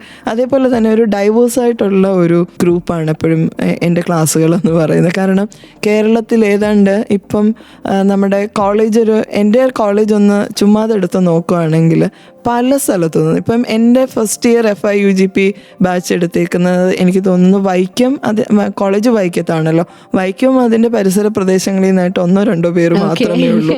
കണ്ണൂരിൽ നിന്നും പിന്നെ തൃശ്ശൂരിൽ നിന്നും അതേപോലെ തന്നെ പത്തനംതിട്ടയിൽ നിന്നും ഒക്കെയുള്ള കുട്ടികൾ ഈ ഒരു ഈ വിഷയത്തിനോടുള്ളൊരു താല്പര്യം കാരണം അങ്ങനെ നമുക്കൊരു കുറച്ചുകൂടെ ഒരു ഡൈവേഴ്സിറ്റി ഇത്തരത്തിൽ, അതായത് ഒരു കേരളത്തിൻ്റെ പല ഭാഗത്തു നിന്നുള്ള കുട്ടികൾ ഇത് ഓപ്റ്റ് ചെയ്ത് വരുന്നുണ്ട് എന്നുള്ളതൊരു വലിയ സന്തോഷമാണ്. നമുക്കുള്ളൊരു ഇൻസ്പിറേഷൻ കൂടിയാണത്. കാരണം ഇവർ MG യൂണിവേഴ്സിറ്റിയുടെ വെബ്സൈറ്റ് നോക്കുമ്പം ഇങ്ങനെ ഒരു കോഴ്സിനെ കുറിച്ച് അറിയുന്നു, ഇങ്ങനെ ഒരു കോളേജിനെ കുറിച്ച് അറിയുന്നു. അപ്പം ഡെലിബറേറ്റായിട്ട് നമ്മൾ കോളേജിനെ പ്രൊമോട്ട് ചെയ്യാനുള്ള ഒരു പ്രചാരവേലകളോ ഒന്നും വളരെ പരിമിതമായിട്ടൊക്കെ നടക്കുന്നുള്ളൂ. അതുകൊണ്ട് തന്നെ ഇത്തരത്തിൽ വെബ്സൈറ്റിൽ നോക്കിയിട്ട് ഈ ജേർണലിസം കമ്പോണൻറ്റ് കോഴ്സിൻ്റെ ഭാഗമായിട്ടുള്ളത് കൊണ്ട് കുറേ അധികം കുട്ടികൾ അത് താല്പര്യപ്പെട്ട് വരുന്നുണ്ടെന്നുള്ളത് നമ്മുടെ ഒരു വ്യക്തിപരമായിട്ടുള്ളൊരു സന്തോഷം കൂടിയാണ്. ഇത്തരത്തിലുള്ള പല സ്ഥലങ്ങളിൽ നിന്നുള്ളൊരു കുട്ടികൾ ഒരു ഹോമോജീനിറ്റി മാറിയിട്ട് ഒരു ഹെട്രോജീനിയസ് ആയിട്ടുള്ള ഒരു ഗ്രൂപ്പിനെ ഇൻട്രൊഡ്യൂസ് ചെയ്യാൻ പറ്റുന്നു, അല്ലെ അവരോട് ഇൻട്രാക്ട് ചെയ്യാൻ പറ്റുന്നു, എല്ലാ ദിവസവും പറ്റുന്നു എന്നുള്ളത് കൊണ്ട് തന്നെ അതൊരു വലിയ സന്തോഷമാണ്. ഓക്കെ, അപ്പം ഞാൻ പറഞ്ഞു വരുന്നത് നമുക്ക് കുട്ടികൾക്ക് ഈ ഒരു വിഷയത്തോടുള്ള ഒരു ഇഷ്ടം കൂടി വന്നുകൊണ്ടേ ഇരിക്കുന്നു എന്നുള്ളത് തന്നെയാണ്. നമ്മൾ കൂടുതലായിട്ട് നമ്മുടെ ജീവിതത്തിൽ മീഡിയ ഇടപെട്ടുകൊണ്ടിരിക്കുന്ന ഇതാണ്. അങ്ങനെയുള്ള ഒരു ജീവിത സാഹചര്യമൊക്കെ ആണല്ലോ നമുക്കപ്പം അതിൽ നിന്ന് മാറി നിന്നൊരു നമുക്കൊരു ലൈഫ് ഇല്ലല്ലോ. കാരണം രാവിലെ എഴുന്നേൽക്കുമ്പോൾ നമ്മുടെ വീട്ടിൽ സിറ്റ് ഔട്ടിലോ അല്ലെങ്കിൽ വാതിലിൻ്റെ ഫ്രണ്ടിലോ പത്രം നമ്മളെ കാത്ത് കിടക്കുന്നു. അതിൻ്റെ വെറുതെ കണ്ണങ്ങോട്ട് നോക്കുകയാണെന്നുണ്ടെങ്കിൽ ഏതെങ്കിലും ഒരു പോസ്റ്ററെങ്കിലും അല്ലെ ബാനറെങ്കിലും കാണാത്ത ഒരവസ്ഥയില്ല. റോഡിലൂടെ ഇറങ്ങി നടക്കുവാണെങ്കിൽ നിരവധി പരസ്യങ്ങളിലൂടെയുള്ളൊരു സഞ്ചാരമാണ്. ഫിലിമിൻ്റെ പോസ്റ്ററെങ്കിലും കാണാത്ത, ഫോൺ എടുക്കുമ്പോൾ നമുക്ക് റീൽസ് വരും, പരസ്യം വരും. യൂട്യൂബ് കണ്ടന്റ് ഓപ്പൺ ആക്കുവാണെങ്കിൽ ആദ്യം വരുന്നത് പരസ്യമായിരിക്കും, പിന്നെ ആയിരിക്കും ന്യൂസ് എത്തുക. അപ്പോൾ ഇത്തരത്തിൽ ഏത് രീതിയിലാണെങ്കിലും നമ്മുടെ ജീവിതം ഇതുമായിട്ട് കണക്റ്റഡ് ആണ്. അപ്പം അതുകൊണ്ട് തന്നെ ആവാം ജേർണലിസം പഠിക്കാൻ താല്പര്യപ്പെടുന്ന ഒരു കൂട്ടം കുട്ടികൾ നമ്മുടെ കോളേജിലേക്ക് എത്തുന്നുണ്ട്. പിന്നെ എനിക്ക് തോന്നുന്നത്, ഇപ്പം ഞാൻ പറഞ്ഞല്ലോ, ഇപ്പം എൻ്റെ കോളേജിലാണെങ്കിലും പത്തനംതിട്ടയിൽ നിന്നും തിരുവനന്തപുരത്തു നിന്നും ഒക്കെയുള്ള കുട്ടികൾ നമ്മുടെ ഡിപ്പാർട്ട്മെൻറ്റിലുണ്ട്. അപ്പോൾ അതിൻ്റെ ഒരു പ്രത്യേകത എന്ന് എനിക്ക് തോന്നിയിട്ടുള്ളത്, അല്ലെങ്കിൽ +2 ഈ ജേർണലിസം പലരും എന്താണെന്ന് പഠിക്കുന്നില്ല എന്നുള്ളതാണ്. ജേർണലിസം +2 ജേർണലിസം പഠിക്കുന്നുണ്ട്, പക്ഷെ അത് പഠിക്കുന്നത് വളരെ കുറച്ചാണ് നമ്മുടെ ഈ സെൻട്രൽ ട്രാവൻകൂറിലോ അല്ലെങ്കിൽ സദേൺ പാർട്ട് ഓഫ് കേരള വളരെ ലിമിറ്റഡ് ആയിട്ട് മാത്രമേ സ്കൂളുകളിൽ +2 ജേർണലിസം എന്നുള്ളൊരു വിഷയം പഠിപ്പിക്കുന്നുള്ളൂ. അവരതിനെക്കുറിച്ച് അറിയുന്നത് അപ്പം ഈ ഡിഗ്രി ലെവലിലൊക്കെ വരുമ്പോഴാണ്. അതേസമയം PG ലെവലിലേക്ക് പോകുമ്പം എൻട്രൻസ് എഴുതിയിട്ടാണെങ്കിൽ പോലും ഇപ്പം ഞാൻ പറഞ്ഞു ഞാൻ BSc കെമിസ്ട്രി ആയിരുന്നു. അപ്പം എനിക്ക് ഈ ജേർണലിസം എന്നുള്ളൊരു പാഷൻ കൊണ്ടാണ് ഞാൻ മാസ്റ്റേഴ്സിൽ ജേർണലിസം ഓപ്റ്റ് ചെയ്യുന്നത്. അപ്പം ഡിഗ്രി ലെവലിലാണ് നമുക്ക് ഇതിനെക്കുറിച്ചുള്ള ഒരു ധാരണ ഉണ്ടാകുന്നത്. അതേസമയം നമ്മുടെ നോർത്തേൺ കേരള, മലപ്പുറം, പിന്നെ തൃശ്ശൂർ അപ്പുറത്തേക്ക് എത്തുമ്പോൾ ധാരാളം സ്കൂളുകളിൽ ജേർണലിസം പഠിക്കുന്നുണ്ട്. അപ്പം അതുകൊണ്ട് തന്നെ കുട്ടികൾ കുറച്ചുകൂടെ അവർക്കൊരു അവയർനെസ് ഉണ്ട്, ഒരു ബേസിക് അവയർനെസ് ഉണ്ട്. വാട്ട് ഈസ് ജേർണലിസം, അല്ല എന്താണ് മീഡിയ ആക്ടിവിറ്റീസ് എന്തൊക്കെയാണ് എന്നുള്ളതിനെക്കുറിച്ച്, അല്ലെങ്കിൽ മീഡിയ സ്റ്റഡീസ് എന്താണെന്നുള്ളതിനെക്കുറിച്ചുള്ള ബേസിക് നോളജ് അവർക്ക് +2 തലത്തിൽ തന്നെ കിട്ടുന്നുണ്ട്. അപ്പോൾ ഇവിടെയുള്ള കുട്ടികൾ എനിക്ക് തോന്നുന്നു വെബ്സൈറ്റൊക്കെ എടുത്ത് നോക്കുമ്പോഴാണ് പൊളിറ്റിക്കൽ സയൻസ് ജേർണലിസം ഇങ്ങനൊരു കോമ്പിനേഷൻ കണ്ട്. പിന്നെ എൻ്റെ ഒരു 13 വർഷത്തെ അധ്യാപന ജീവിതത്തിൽ ചിലവരെങ്കിലും പൊളിറ്റിക്കൽ സയൻസ് താല്പര്യപ്പെട്ട് വരുന്ന ചില കുട്ടികളൊക്കെ ഉണ്ട്. അപ്പോൾ അത് കഴിഞ്ഞിട്ട് അവർ കോഴ്സ് കഴിയാറാകുമ്പം ജേർണലിസം ഓപ്റ്റ് ചെയ്യാറുണ്ട്. അതുകൊണ്ടാണ് ഒരു ഡൈവേഴ്സ് ആയിട്ടുള്ള ഒരു അതായത് അവർക്ക് ഇതിനെക്കുറിച്ചൊരു, ഞാൻ പറഞ്ഞത് ഇത് മാത്രമാണ്. കാരണം നമ്മുടെ അടുത്തുള്ള +2 സ്കൂളുകളിലൊന്നും ജേർണലിസം പാഠ്യവിഷയത്തിൻ്റെ ഭാഗമായിട്ടില്ലാത്തത് കൊണ്ട് അതെ ഇപ്പം എനിക്ക് തോന്നുന്നു ഏറ്റവും അടുത്തുള്ളത് തൃപ്പൂണിത്തുറ അടുത്ത് ഉദയംപേരൂർ ആണോ പൂത്തോട്ടയാണോ, അവിടെ ഒരു സ്കൂളിൽ +2 ജേർണലിസം ഉള്ളതായിട്ട് ഞാൻ കേട്ടിട്ടുണ്ട്.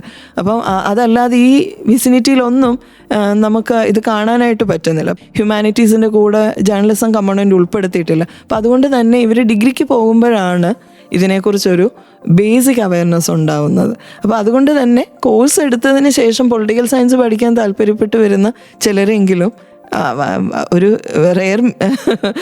ബെയർ മിനിമം ആണ് എങ്കിൽ പോലും അവർ താല്പര്യപ്പെടുന്നുണ്ട് ജേർണലിസം അവരുടെ ഹയർ ഓപ്ഷനായിട്ട് സ്വീകരിക്കുന്നു. എനിക്ക് തോന്നുന്നത് എന്തുകൊണ്ടും നല്ലതാണ് അല്ലേ. കാരണം പൊളിറ്റിക്കൽ സയൻസ് ഇഷ്ടപ്പെട്ട് വന്ന് ജേർണലിസം ഇഷ്ടപ്പെട്ട 2 ഇഷ്ടങ്ങളും ഒരുമിച്ച് പഠിച്ചിറങ്ങുന്ന ഒരവസ്ഥ അല്ലേ. പൊളിറ്റിക്കൽ സയൻസ് ആണെങ്കിലും ജേർണലിസം ആണെങ്കിലും അവർക്കൊരു ധാരണ ഈ ചുറ്റുമുള്ള ലോകത്തെക്കുറിച്ച് ഉണ്ടാവുന്നുണ്ട് എന്നുള്ളതാണ് ഏറ്റവും വലിയ സന്തോഷം. നമ്മളൊരു വിഷയം പഠിക്കുക എന്നുള്ളത് സെക്കൻഡറി ആയിട്ടുള്ളൊരു കാര്യമാണ്. ഓക്കെ, അപ്പോൾ എന്തായാലും പൊളിറ്റിക്കൽ സയൻസ് ആൻഡ് ജേർണലിസം എന്ന കോമ്പിനേഷൻ കുട്ടികൾ എന്തുമാത്രം ചൂസ് ചെയ്യുന്നു, അല്ലെങ്കിൽ അവർക്ക് അതിനോടുള്ള താല്പര്യം എന്തുമാത്രമാണ് എന്നുള്ളത് നമ്മളെ കേട്ടപ്പോൾ തന്നെ കുട്ടികൾ വളരെ ഇൻട്രസ്റ്റോടു കൂടെ തന്നെ ഈ ഒരു കോഴ്സിനെ അപ്രോച്ച് ചെയ്യുന്നു. ആൻഡ് ഈ ഒരു കോഴ്സ് എടുത്തു കഴിയുമ്പോൾ ഇപ്പം മാം പറഞ്ഞു പൊളിറ്റിക്കൽ സയൻസ് വന്നതിന് ശേഷം അല്ലെങ്കിൽ പൊളിറ്റിക്കൽ സയൻസ് പഠിക്കാൻ വന്ന് ജേർണലിസം ഇഷ്ടപ്പെട്ട് അത് പിന്നീട് മെയിനായിട്ട് എടുക്കുന്ന ആളുകൾ, അങ്ങനെ ഡൈവേഴ്സ് ആയിട്ടുള്ള കുട്ടികൾ, അല്ലെങ്കിൽ അങ്ങനെ പല അനുഭവങ്ങൾ മാം കാണുന്നു എന്നൊക്കെ ഇങ്ങനെ പറഞ്ഞു. അപ്പം ഈ ഒരു കോഴ്സിനെ കുറിച്ച് നമ്മൾ ഇനി കുറച്ച് കാര്യങ്ങളോട് മാമിനോട് ചോദിച്ചറിയേണ്ടതായിട്ടുണ്ട്. എന്തായാലും തീരുന്നില്ല, അറിവുകളൊന്നും ഇവിടെ തീരുന്നില്ല എന്ന് ഓർമ്മിപ്പിച്ചുകൊണ്ട് പാട്ടുകളിലേക്കാണ് പോകുന്നത്. പാട്ടുകൾക്ക് ശേഷം കേൾക്കാം അറിയാം. കൂടെയുള്ളത് ജോ ആണ്. 89.6 സർഗക്ഷേത്ര.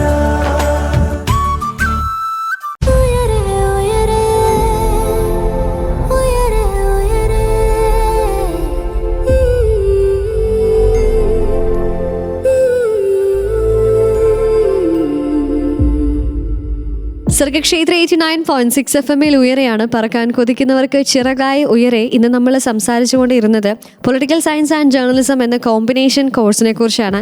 ഈ ഒരു കോഴ്സ് അല്ലെങ്കിൽ ഈ ഒരു കോമ്പിനേഷൻ എന്തുമാത്രം ഇന്റർ റിലേറ്റഡ് ആണ് എന്നുള്ളതും അതിൻ്റെ അനിവാര്യത എന്തുമാത്രമാണ് എന്നുള്ളതുമൊക്കെ തുടങ്ങി ഒരുപാട് കാര്യങ്ങൾ നമ്മൾ കേട്ടു. ഈ ഒരു കോഴ്സ് എടുത്തതിന് ശേഷം എന്തൊക്കെ ജോലി സാധ്യതകളാണ് അവർക്ക് ലഭിക്കുന്നത് എന്നൊക്കെ നമ്മൾ കേട്ടറിഞ്ഞു വരുമ്പോൾ ഈ ഒരു കോഴ്സിനെ കുറിച്ച് എനിക്കിനി അറിയേണ്ടതായിട്ടുള്ളത്, ഇപ്പോൾ ഒരു കോഴ്സ് അറിഞ്ഞോ അറിയാതെ ഇപ്പോൾ ഒരാൾ അല്ലെങ്കിൽ ഒരു വ്യക്തി, ഒരു കുട്ടി, ഒരു വിദ്യാർത്ഥി അത് പഠിക്കുകയാണെങ്കിൽ അവരുടെ ഒരു സ്വഭാവ രൂപീകരണത്തിൽ ചിന്താഗതിക്കൊക്കെ മാറ്റം വരും എന്നുള്ളത്. ഇപ്പോൾ നമ്മൾ ഇപ്പം ഇംഗ്ലീഷ് ലിറ്ററേച്ചർ ആയിക്കോട്ടെ, അല്ലെങ്കിൽ ജേർണലിസം ആയിക്കോട്ടെ, പൊളിറ്റിക്കൽ സയൻസ് ആയിക്കോട്ടെ, ഏതൊരു കോഴ്സും പഠിക്കുന്ന വ്യക്തിയുടെ ഒരു പെർസ്പെക്റ്റീവ് മാറും. അപ്പം ഈ ഒരു പൊളിറ്റിക്കൽ സയൻസ് ആൻഡ് ജേർണലിസം എന്ന കോഴ്സ് ഓപ്റ്റ് ചെയ്ത കുട്ടിയുടെ ചിന്താഗതി അല്ലെങ്കിൽ വ്യക്തി റീഫോർമേഷൻ, ഇപ്പോൾ പേഴ്സണൽ റീഫോർമേഷൻ എങ്ങനെ മാറ്റം വരുത്താനായിട്ട് സാധിക്കും, ഇൻഫ്ലുവൻസ് ചെയ്യുന്നത് എങ്ങനെ എന്ന് അറിയേണ്ടതായിട്ടുണ്ട്. അപ്പം എനിക്ക് തോന്നുന്നു മാമിനോട് തന്നെ അത് ചോദിച്ചറിയാം. സോ യെസ്, നമുക്ക് ഉത്തരം പറയാനായിട്ട് നമ്മുടെ കൂടെയുള്ള special guest Parvathy Chandran, assistant professor of journalism from saint Xavier's college Vaikom. Ma'am, എങ്ങനെയാണ് ഇത് അവരുടെ വ്യക്തി രൂപാന്തരത്തെ അല്ലെങ്കിൽ രൂപീകരണത്തെ ഇൻഫ്ലുവൻസ് ചെയ്യുന്നത് എങ്ങനെയാണ് ഈ ഒരു കോഴ്സ്? നമ്മുടെ ഒരു അക്കാദമിക് കൾച്ചർ അല്ലെങ്കിൽ ഒരു കരിക്കുലം ഡിസൈൻ ചെയ്യുമ്പോൾ നമ്മളെപ്പോഴും പ്രാധാന്യം കൊടുക്കുന്നത് ഒരു കുട്ടിക്ക് ക്രിട്ടിക്കൽ തിങ്കിങ്ങിനുള്ളൊരു സാധ്യത. നമ്മൾ ക്വസ്റ്റ്യൻ പേപ്പർ എടുക്കുമ്പോൾ പോലും ഒരു അനാലിസിസ്, അങ്ങനെ ഒരു പേഴ്സ്പെക്റ്റീവ് ചോദിക്കുക, ഒന്ന് ഒരു കാര്യത്തെ വിലയിരുത്താനായിട്ട് പറ്റണം എന്നുള്ളത്. അപ്പം ഒരു സയൻസ് പഠിക്കുന്ന ഒരു കുട്ടിക്ക് സയൻറ്റിഫിക് സ്പിരിറ്റിലേക്കാണ് എത്തുക. അതായത് 100% ഒബ്ജക്റ്റീവ് ആയിട്ട് ഒരു എക്സ്പെരിമെൻ്റ് ചെയ്യുക, അല്ലെങ്കിൽ അത്തരത്തിൽ ലോജിക്കലി ഒരു കാര്യത്തെ മനസ്സിലാക്കുക, അല്ലെങ്കിൽ റാഷണാലിറ്റി എന്ന് പറയുന്ന ഒരു കാര്യമായിരിക്കും സയൻസിൽ നമ്മൾ പറയുന്നത്. ഈ ഹ്യൂമാനിറ്റീസും സോഷ്യൽ സയൻസും ഒക്കെ പഠിക്കുന്ന കുട്ടികൾ ഒരു സോഷ്യൽ എൻജിനീയറിങ് പേഴ്സ്പെക്റ്റീവിലായിരിക്കണം അവരെ മോൾഡ് ചെയ്യേണ്ടതെന്നാണ്. ആ രീതിയിലാണ് നമ്മുടെ എല്ലാ കരിക്കുലവും ഡിസൈൻ ചെയ്തിരിക്കുന്നത്. അപ്പം പ്രത്യേകിച്ച് പൊളിറ്റിക്കൽ സയൻസോ ജേർണലിസമോ ഓപ്റ്റ് ചെയ്യുന്ന ഒരു കുട്ടി അവൻ ചുറ്റുമുള്ളതിനെ എങ്ങനെയാണ് ഇതൊക്കെ നിർമ്മിക്കപ്പെടുന്നത് എന്നാണ് പഠിക്കുന്നത്. അവൻ വായിക്കുന്ന വാർത്ത എങ്ങനെയാണ് സൃഷ്ടിക്കപ്പെടുന്നത്, എവിടെ നിന്നാണ് അത് കളക്ട് ചെയ്യപ്പെടുന്നത്, എങ്ങനെയാണത് അവൻ്റെ മുന്നിലേക്ക് എത്തുന്നത്. നമ്മൾ ജേർണലിസം പഠിപ്പിക്കുമ്പം റിപ്പോർട്ടിംഗ് ആണെങ്കിലും എഡിറ്റിംഗ് ആണെങ്കിലും പഠിപ്പിക്കുമ്പോൾ നമ്മൾ പറയും ന്യൂസ് ആംഗിൾ എന്നൊരു കാര്യമുണ്ട്. ആ ന്യൂസ് ആംഗിൾ വേറൊരാൾ സെറ്റ് ചെയ്യുന്നതാണ്. നമ്മളിപ്പോൾ ക്യാമറയിലൂടെ എന്നെ ഒരാൾ കാണുവാണെങ്കിൽ ആ ക്യാമറമാനാണ് ഡിസൈഡ് ചെയ്യേണ്ടത് എങ്ങനെയാണ് എന്നെ കാണേണ്ടതെന്ന്. അപ്പം ഇതിൻ്റെ ഇടയ്ക്ക് ഒരു വലിയ ഒരു എഡിറ്റിങ് നമ്മളറിയാതെ നടക്കുന്നുണ്ട്. അപ്പം അതിനെക്കുറിച്ചൊരു ബോധ്യത്തോടു കൂടി ഒരു വാർത്തയെ അപ്രോച്ച് ചെയ്യുമ്പം അവന് വേറൊരു ധാരണ ഉണ്ടാവുകയാണ്. ഇത് ഈ രീതിയിലൊക്കെ ആയിരിക്കാം ഒരു തേർഡ് പേഴ്സൺ അല്ലെ ഒരു മിഡിൽ പേഴ്സൺ ഇത് ഡിസൈൻ ചെയ്തിട്ടുണ്ടാകുക. അപ്പം മറ്റേത് കോഴ്സ് പഠിക്കുന്ന കുട്ടിയെക്കാട്ടിലും സൊസൈറ്റിയെ നന്നായിട്ട് അറിയാൻ, ഒരു പോളിസി വാല്യുവേഷൻ ആണെങ്കിലും ഒരു കോൺസ്റ്റിറ്റ്യൂഷൻ അമെൻമെൻറ്റ് നടക്കുവാണെങ്കിലും മറ്റ് ഏത് കണ്ടംപററി ആയിട്ടുള്ള വിഷയങ്ങളാണെങ്കിലും, പൊളിറ്റിക്കലാവാം അല്ലെങ്കിൽ ഇനി ഒരു ക്രൈം നടക്കുവാണെങ്കിൽ പോലും അതിന് ഒരു ഡിഫറെൻറ്റ് പേഴ്സ്പെക്റ്റീവിൽ അതിനെ നോക്കിക്കാണാനായിട്ട്, കുറച്ചുകൂടെ ഒബ്ജക്റ്റീവായിട്ട് നോക്കിക്കാണാൻ, അതേ സമയം ഒരു സൊസൈറ്റൽ കൺസേണോടുകൂടി ഒരു ഹ്യൂമാനിറ്റേറിയൻ ആസ്പെക്റ്റ് ബിൽഡ് ചെയ്യാൻ ഒക്കെ പറ്റുന്ന രീതിയിലാണ് കരിക്കുലം ഡിസൈൻ ചെയ്തിരിക്കുന്നത്. അത്തരത്തിലുള്ള ഒരു ജനറേഷനെയാണ് നമുക്ക് വേണ്ടതെന്ന് എനിക്ക് തോന്നുന്നു. കാരണം യുക്തിയോടെ ചിന്തിക്കുന്ന, മറ്റ് പറയുന്ന തരത്തിലുള്ള ഇപ്പം റേസിസത്തെക്കുറിച്ച് അവൻ പൊളിറ്റിക്കൽ സയൻസ് പഠിക്കുമ്പം അതിൻ്റെ ഒരു ലോങ് ഹിസ്റ്ററിയും കൂടി അവന് മനസ്സിലാവുകയാണ്. അത് പഠിച്ച് പരീക്ഷയോടെ എഴുതുവാണ്, വെറുതെ വായിക്കുമല്ലോ. ഇപ്പം നമ്മളൊരു നോവലോ കഥയോ ഒക്കെ വായിക്കുവാണെങ്കിൽ ചിലപ്പോൾ ചില കാര്യങ്ങൾ മാത്രമേ നമ്മളെ സ്പർശിക്കുന്നുള്ളൂ. ഇതൊരു കോഗ്നിറ്റീവ് എലമെൻ്റ് കൂടെ അതിനകത്ത് വരുമോ, പഠിച്ചത് റീപ്രൊഡ്യൂസ് ചെയ്യേണ്ട ഒരു എക്സസൈസും കൂടി ഉള്ളത് കൊണ്ട് ഇത്തരത്തിലുള്ള വിഷയങ്ങൾ, ഇപ്പോൾ ഹ്യൂമൻ റൈറ്റ്സിനെ കുറിച്ച് പഠിക്കുന്ന ഒരാൾ, അല്ലെങ്കിൽ കോൺസ്റ്റിറ്റ്യൂഷനെ കുറിച്ച് പഠിക്കുന്ന ഒരാൾ, അല്ലെങ്കിൽ ഒരു ഫണ്ടമെൻ്റൽ റൈറ്റ്സിനെ കുറിച്ച് പഠിക്കുന്ന ഒരു വിദ്യാർത്ഥി തീർച്ചയായിട്ടും, അല്ലെങ്കിൽ ഒരു കോപ്പിറൈറ്റ് ആക്ടിനെ കുറിച്ച്, ഇതെല്ലാം ഇവരുടെ സിലബസിൻ്റെ ഭാഗമായിട്ട് വരുന്ന കുറേ പേഴ്സ്പെക്റ്റീവാണ്. അല്ലെങ്കിൽ IPR ഇൻ്റലക്ച്വൽ പ്രോപ്പർട്ടി റൈറ്റിനെ കുറിച്ച് പഠിക്കുന്ന ഒരു കുട്ടി അവൻ്റെ ഒരു കോൺട്രിബ്യൂഷൻ ഉണ്ട് സൊസൈറ്റിയിൽ, അല്ലെങ്കിൽ അവൻ അതിനെക്കുറിച്ച് ചിന്തിക്കുന്നത് വ്യത്യസ്തമായിട്ടുള്ള രീതിയിലായിരിക്കും. അപ്പം അതാണ് നമ്മൾ ഈ കോഴ്സിൽ നിന്നും പ്രതീക്ഷിക്കുന്നത്. കുറച്ചൊരു ഒബ്ജക്റ്റീവായിട്ട് നമ്മുടെ ജീവിത സാഹചര്യങ്ങളെ ആണെങ്കിലും നമുക്ക് ചുറ്റും നടക്കുന്ന സംഭവങ്ങളെ ആണെങ്കിലും ലോജിക്കലായിട്ടും ഒബ്ജക്റ്റീവായിട്ടും നോക്കി മനസ്സിലാക്കാനും അതിനകത്ത് നമുക്ക് എന്ത് ചെയ്യാനായിട്ട് പറ്റും, അത് ഒരു മാധ്യമപ്രവർത്തകനാണെങ്കിൽ അത് ശരിയുടെ പക്ഷത്തിൽ നിന്ന് ചൂണ്ടിക്കാണിക്കാനുള്ള ഒരു സാധ്യതയുണ്ട്. ഒരു പൊളിറ്റിക്കൽ അനലിസ്റ്റ് ആണെന്നുണ്ടെങ്കിൽ ആ ഒരു പേഴ്സ്പെക്റ്റീവ് അയാൾക്ക് ഏത് പ്ലാറ്റ്ഫോമിലൂടെ വേണമെങ്കിലും ഷെയർ ചെയ്യാനായിട്ട് പറ്റും. അതേപോലെ തന്നെ ഒരു പോളിസി മേക്കറായിട്ട് പബ്ലിക് അഡ്മിനിസ്ട്രേഷനൊക്കെ പഠിച്ചതിന് ശേഷം ഒരു പോളിസി മേക്കിങ്ങിലേക്കൊക്കെ പോകുകയാണെങ്കിൽ അതിൻ്റെ സാധ്യത വേറെയാണ്. അവൻ കുറച്ചുകൂടി ഒരു സൊസൈറ്റൽ കൺസേണോടുകൂടി ഒരു സോഷ്യൽ എൻജിനീയറിംഗ് ദൗത്യം എനിക്കുണ്ട് എന്ന് മനസ്സിലാക്കി മുന്നേറുവാനായിട്ട്, ജീവിതത്തിലാണെങ്കിലും പ്രൊഫഷണലി ആണെങ്കിലും പേഴ്സണലി ആണെങ്കിലും മുന്നേറാനായിട്ടുള്ളൊരു സാധ്യത ആണ് ഇത്തരത്തിലുള്ള കോഴ്സുകൾ മുന്നോട്ട് വയ്ക്കുന്നതെന്നാണ് എൻ്റെ ബലമായ വിശ്വാസം. ഓക്കെ, അപ്പം എന്തായാലും ഈ ഒരു കോഴ്സിനെ കുറിച്ച് ധാരാളം കാര്യങ്ങൾ ഇനിയും അറിയേണ്ടതായിട്ടുണ്ട്. കേൾക്കാം ഉയരയിലൂടെ. So keep on listening to Sargakshetra 89.6 FM. കാതോരം കരുതലായി കാലത്തിനൊപ്പം. 89.6 FM സർഗക്ഷേത്ര.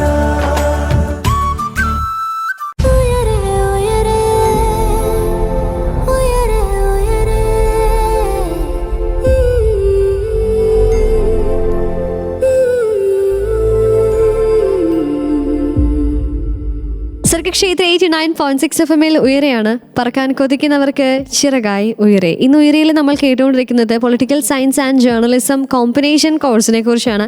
ഈ ഒരു കോഴ്സ് കേരളത്തിൽ ഒരൊറ്റ കോളേജിലേ ഉള്ളൂ. അത് സെൻറ്റ് സേവിയേഴ്സ് കോളേജ് വൈക്കത്ത് ആണ്. ആ ഒരു കോളേജിലെ അസിസ്റ്റന്റ് പ്രൊഫസറായിട്ടുള്ള പാർവതി ചന്ദ്രൻ മാം ആണ് നമ്മുടെ കൂടെ ഉള്ളത്. മാം, എനിക്ക് തോന്നുന്നു നമ്മൾ പറഞ്ഞു തുടങ്ങിയതിൽ തന്നെ നമ്മൾ എവിടെയൊക്കെയോ അവസാനിച്ചതുപോലെ അല്ലേ? ഇപ്പം ഈ ഒരു കോമ്പിനേഷൻ അല്ലെങ്കിൽ പൊളിറ്റിക്കൽ സയൻസ് ആൻഡ് ജേർണലിസം എന്ന കോഴ്സ്, അത് രണ്ടും പഠിക്കുന്നുള്ളത് മ്യൂച്വലി ഇതെങ്ങനെ റിലേറ്റഡ് ആയിട്ടിരിക്കുന്നു, അതിൻ്റെ അനിവാര്യത എന്താണ് എന്നുള്ളത് മാം പറഞ്ഞതുപോലെ തന്നെ ഈ ഒരു കോഴ്സ് പഠിച്ചത് കൊണ്ട് ഒരു വ്യക്തിയുടെ പേഴ്സ്പെക്റ്റീവ്, ഇപ്പം ഞാനും ഓർക്കുന്നുണ്ട് പണ്ട് പഠിപ്പിച്ചുകൊണ്ടിരുന്നപ്പോൾ സാറ് പറഞ്ഞപ്പോൾ സോഷ്യോളജി അല്ലെങ്കിൽ ഒരു ഹ്യൂമാനിറ്റേറിയൻ കോഴ്സ് പഠിക്കുന്ന ഹ്യൂമാനിറ്റി കോഴ്സുകൾ സെലക്ട് ചെയ്ത ഒരു കുട്ടിക്ക് അല്ലെങ്കിൽ വിദ്യാർത്ഥിക്ക് പല ഡയമെൻഷൻസിലൂടെ ഒരു കാര്യത്തെ അപ്രോച്ച് ചെയ്യാനായിട്ട് പറ്റുന്നു, കുറച്ചും കൂടെ ഹ്യൂമാനിറ്റേറിയൻ ആയിട്ട് അപ്രോച്ച് ചെയ്യാനായിട്ട് പറ്റുന്നു. അങ്ങനെ നമ്മൾ ഇത് പഠിക്കുന്നതിനോടൊപ്പം തന്നെ നമ്മുടെ സമൂഹത്തിൽ നടക്കുന്ന പല കാര്യങ്ങളും ശരിയോ തെറ്റോ എന്തെന്ന് അതിൻ്റെ ബേസിക് അറിഞ്ഞുകൊണ്ട് നമുക്ക് അതിനെ അപ്രോച്ച് ചെയ്യാനായിട്ട് സാധിക്കുന്നു. അതാണ് ഈ ഒരു കോഴ്സ് ഒരു രൂപീകരണം അല്ലേ? ഞാൻ എപ്പോഴും എൻ്റെ കുട്ടികളോട് പറയാറുണ്ട്, നമ്മൾ എന്തിനാ ഇതൊക്കെ പഠിക്കുന്നതെന്ന് നമ്മൾ അറിഞ്ഞിരിക്കണം എന്ന് പറയാറുണ്ട്. അപ്പം ഞാൻ പറയും, സയൻസ് പഠിക്കുന്ന ഒരു കുട്ടിയെ സംബന്ധിച്ചിടത്തോളം, അല്ലെങ്കിൽ എഞ്ചിനീയറിംഗ് പഠിക്കുന്ന ഒരു കുട്ടിയെ സംബന്ധിച്ച്, അല്ലെങ്കിൽ മെഡിക്കൽ സയൻസ് പഠിക്കുന്ന ഒരു കുട്ടിയെ സംബന്ധിച്ചിടത്തോളം അവന് കൃത്യമായിട്ട് ചില ടാസ്കുകൾ അവിടെ അസൈൻ ചെയ്തിട്ടുണ്ട്. എന്താണ് ചെയ്യേണ്ടത് എന്നുള്ളത് കോഴ്സിൻ്റെ കൂടെ കൃത്യമായിട്ട് പറയുന്നുണ്ട്. അതേസമയം സോഷ്യൽ സയൻസ് പഠിക്കുന്ന ഒരാളെ സംബന്ധിച്ചിടത്തോളം ജോബ് ഓപ്പർച്യൂണിറ്റിയെ കുറിച്ച് പലപ്പോഴും നമ്മൾ സംസാരിക്കും. പക്ഷെ അത് പഠിക്കുന്ന ഓരോ വ്യക്തിയിലും അസൈൻ ചെയ്തിരിക്കുന്ന ഈ സോഷ്യൽ എഞ്ചിനീയറിംഗ് സാധ്യതയെക്കുറിച്ച് നമ്മൾ വളരെ വിരളമായിട്ട് പറയാറും ചിന്തിക്കാറും ഒക്കെയുള്ളൂ. അപ്പോൾ ആ ഒരു രീതിയിൽ ഒരു സോഷ്യൽ എഞ്ചിനീയറിംഗ് ഇനി വേണ്ടത് നമുക്കതാണ്. കാരണം നമുക്ക് ചുറ്റുമുള്ള ഇപ്പോൾ കേരളത്തിൻ്റെ ഒരു സമകാലിക അവസ്ഥ ചിന്തിച്ചു കഴിഞ്ഞാൽ ഓരോ ദിവസവും ന്യൂസ് പേപ്പർ എടുക്കുമ്പം അല്ലെങ്കിൽ ഒരു ഫ്ലാഷ് ന്യൂസ് കാണുമ്പോഴൊക്കെ നമുക്കൊരു വല്ലായ്മയാണ് അനുഭവപ്പെടുന്നത്. അതിനി തുടരണോ എന്നുള്ള ഒരു കഥാട്ടിക്കായിട്ടുള്ള ഒരു അവസ്ഥയിലാണ് നമ്മൾ. പിന്നെ ഓരോ ന്യൂസ് എന്ന് പറയുന്നത് ഇപ്പോൾ ഗ്രീക്കിൽ നമ്മൾ പറയുമല്ലോ, ഒരു ട്രാജിക് ഡ്രാമ കാണുന്നത് പോലത്തെ അവസ്ഥയിലേക്ക് റിപ്പീറ്റഡായിട്ട് നമ്മളൊരു കാര്യം കാണുമ്പോൾ നമുക്കതിനോട് വിരക്തി തോന്നുക എന്ന് പറയുന്ന ഒരു സൈക്കോളജിക്കലായിട്ടുള്ള ഒരു അവസ്ഥ കൂടിയുണ്ട്. അപ്പം അങ്ങനെയുള്ള വാർത്തകൾ കാണുന്ന ഇടത്തിൽ നിന്നുകൊണ്ട് ഒരു കുട്ടി പൊളിറ്റിക്കൽ സയൻസ് പഠിച്ചാലും ജേർണലിസം പഠിച്ചാലും അവനിൽ അസൈൻ ചെയ്തിരിക്കുന്നത് സോഷ്യൽ എഞ്ചിനീയറിംഗ് ആണ് എന്നുള്ള ഒരു ബോധ്യം ഉണ്ടാക്കി കൊടുക്കുന്ന രീതിയിൽ വേണം നമ്മൾ ഏത് സോഷ്യൽ സയൻസ് ആണെങ്കിലും ഏത് ഹ്യൂമാനിറ്റേറിയൻ കോഴ്സസ് ആണെങ്കിലും, അത് ലാംഗ്വേജ് ആവാം, അല്ലെങ്കിൽ സാഹിത്യമാകാം, സിനിമയാകാം, എക്കണോമിക്സ് ആവാം, സാമ്പത്തിക ശാസ്ത്രമാകാം, എന്ത് പഠിപ്പിക്കുമ്പോഴും ഈ ഒരു ആസ്പെക്റ്റ് കൂടിയും നമ്മൾ മുന്നോട്ട് ചൂണ്ടിക്കാണിച്ചു കൊടുക്കണം. അങ്ങനെയാണെങ്കിൽ അധ്യാപനം തന്നെ പൂർണ്ണമാകും എന്നാണ് ഞാൻ വിശ്വസിക്കുന്നത്. യെസ്, ഇപ്പം നമ്മുടെ സമകാലിക അവസ്ഥയിലെ കാര്യങ്ങളുമൊക്കെ ചൂണ്ടിക്കാണിച്ചുകൊണ്ടാണ് നമ്മൾ ഇന്നത്തെ ഉയരെ ഇവിടെ വൈൻഡപ്പ് ചെയ്യുന്നത്. അപ്പം ഞാനിങ്ങനെ മാം പറഞ്ഞപ്പോൾ ഇങ്ങനെ ആലോചിക്കുമായിരുന്നു. കാരണം ഇന്നത്തെ സമൂഹത്തിൽ കുട്ടികൾ തന്നെയാണ് പല കാര്യങ്ങളും കുറ്റകൃത്യങ്ങൾ ചെയ്യുന്നതും അവരുടെ അവരുടെ ചിന്താഗതികൾ മാറുന്നതൊക്കെ നമ്മളിപ്പോൾ കാണും. നമുക്ക് തന്നെ അതിശയം തോന്നുന്നു, എന്താണ് ഈ സംഭവിക്കുന്നത്. നമ്മൾ തമാശക്കാണെങ്കിലും പറയും ഈ കൊച്ചു കേരളത്തിൽ എന്തൊക്കെയാണ് നടക്കുന്നത് എന്നുള്ളത്. അപ്പം അത് തന്നെയാണ് നമ്മൾ ഭയങ്കര സീരിയസ് ആയിട്ട് ചർച്ച ചെയ്യേണ്ട കാര്യങ്ങൾ തന്നെയാണ്. അപ്പം വിദ്യാഭ്യാസം എങ്ങനെയാണ് ഒരു വ്യക്തിയുടെ രൂപീകരണത്തിൽ അഫക്റ്റ് ചെയ്യുന്നത്, ഇൻഫ്ലുവൻസ് ചെയ്യുന്നത്, അല്ലെങ്കിൽ ഓരോ കോഴ്സ് എടുക്കുമ്പം ഓരോ മാറ്റങ്ങൾ വരാനുള്ള സാധ്യതയാണ്. ഇപ്പം മാം പറഞ്ഞതുപോലെ തന്നെ നമ്മൾ അതും കൂടെ കുറച്ച് ഊന്നൽ കൊടുക്കണം. ഒരു മനുഷ്യത്വമൊക്കെ കുറച്ചും കൂടെ ഒന്ന് ഊന്നൽ കൊടുക്കുന്ന രീതിയിലുള്ള പഠനങ്ങൾ ഇനിയും വരട്ടെ. അതൊക്കെയാണ് നമ്മൾ ഈ കോഴ്സിലൂടെയും പഠിക്കുന്നത് എന്ന് ഓർമ്മിപ്പിച്ചുകൊണ്ട് നമ്മൾ ഇന്നത്തെ ഉയരെ ഇവിടെ വൈൻഡപ്പ് ചെയ്യുകയാണ്. മാം, താങ്ക് യു സോ മച്ച്. ഒരുപാട് കാര്യങ്ങൾ നമ്മളിന്ന് സംസാരിച്ചല്ലേ. ഈ ഒരു പൊളിറ്റിക്കൽ സയൻസ് ആൻഡ് ജേർണലിസം എന്ന കോഴ്സിനെ കുറിച്ച് നമ്മൾ ഒരുപാട് കാര്യങ്ങൾ സംസാരിച്ചു. അവസാനമായിട്ട് മാമിന് എന്താണ് നമ്മളെ കേട്ടുകൊണ്ടിരിക്കുന്നവരോട് പറയാനായിട്ടുള്ളത്? ഒരു ടീച്ചർ എന്നുള്ള രീതിയിൽ നന്നായി പഠിക്കുക എന്നുള്ള ഒരു കാര്യമാണ് എനിക്ക് പറയാനുള്ളത്. ഏത് കാര്യമാണെങ്കിലും നമ്മൾ അതിനോടൊരു പാഷനോടുകൂടി കൂടുതൽ അറിയാനായിട്ട്, അത് പരീക്ഷ എഴുതാനോ അല്ലെങ്കിൽ മാർക്ക് നേടാനോ ഒന്നുമുള്ളൊരു പഠനമല്ല ഞാൻ ഉദ്ദേശിക്കുന്നത്. നന്നായി പഠിക്കുക എന്ന് പറയുന്നത് ശ്രീനാരായണ ഗുരുവൊക്കെ പറഞ്ഞതുപോലെ അറിയാനായിട്ടും അത് അറിയിക്കാനായിട്ടും, അതായത് നമുക്ക് കിട്ടിയ അറിവിനെ മറ്റുള്ളവരിലേക്ക് എത്തിക്കാനായിട്ടുമുള്ള ഒരു പഠനം അതെല്ലാവർക്കും ഉണ്ടാവണം. അതായത് ഇപ്പോൾ ഒരു കോളേജിൽ പോയി പഠിക്കുന്നതൊന്നും അല്ല. എല്ലാ ദിവസവും എന്തെങ്കിലും പുതിയ കാര്യങ്ങൾ പഠിക്കാനും പുതിയ ചിന്തകളിലേക്ക് എത്താനും പുതിയ മൂല്യങ്ങളിലേക്ക് സഞ്ചരിക്കാനും ഒക്കെയുള്ള ഒരു മനസ്സ് നമുക്കുണ്ടാവട്ടെ എന്നുള്ളത് മാത്രമാണ് എനിക്ക് പറയാനുള്ളത്. Okay ma'am, thank you so much.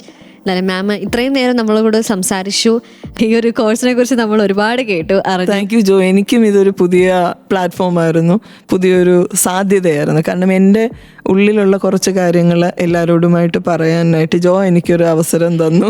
Sargakshetra എനിക്കൊരു അവസരം തന്നു. അതിന് സർഗക്ഷേത്രയോടുള്ള നന്ദി അറിയിക്കുന്നു. Okay, thank you so much. അപ്പം ഈ ഒരു കോഴ്സിനെ കുറിച്ച് നമ്മൾ കേട്ടു. ഇതുപോലെ നമ്മുടെ ആഗ്രഹങ്ങൾക്ക്, നമ്മുടെ ഇഷ്ടത്തിനനുസരിച്ച് നമുക്ക് ജോലി ചെയ്യാനായിട്ട്, അല്ലെങ്കിൽ ഇഷ്ടത്തിനനുസരിച്ച് നമ്മുടെ ജീവിതം മുന്നോട്ട് കൊണ്ടുപോകാനായിട്ട് നമ്മളെ സഹായിക്കുന്ന പല തരത്തിലുള്ള കോഴ്സുകളുണ്ട്.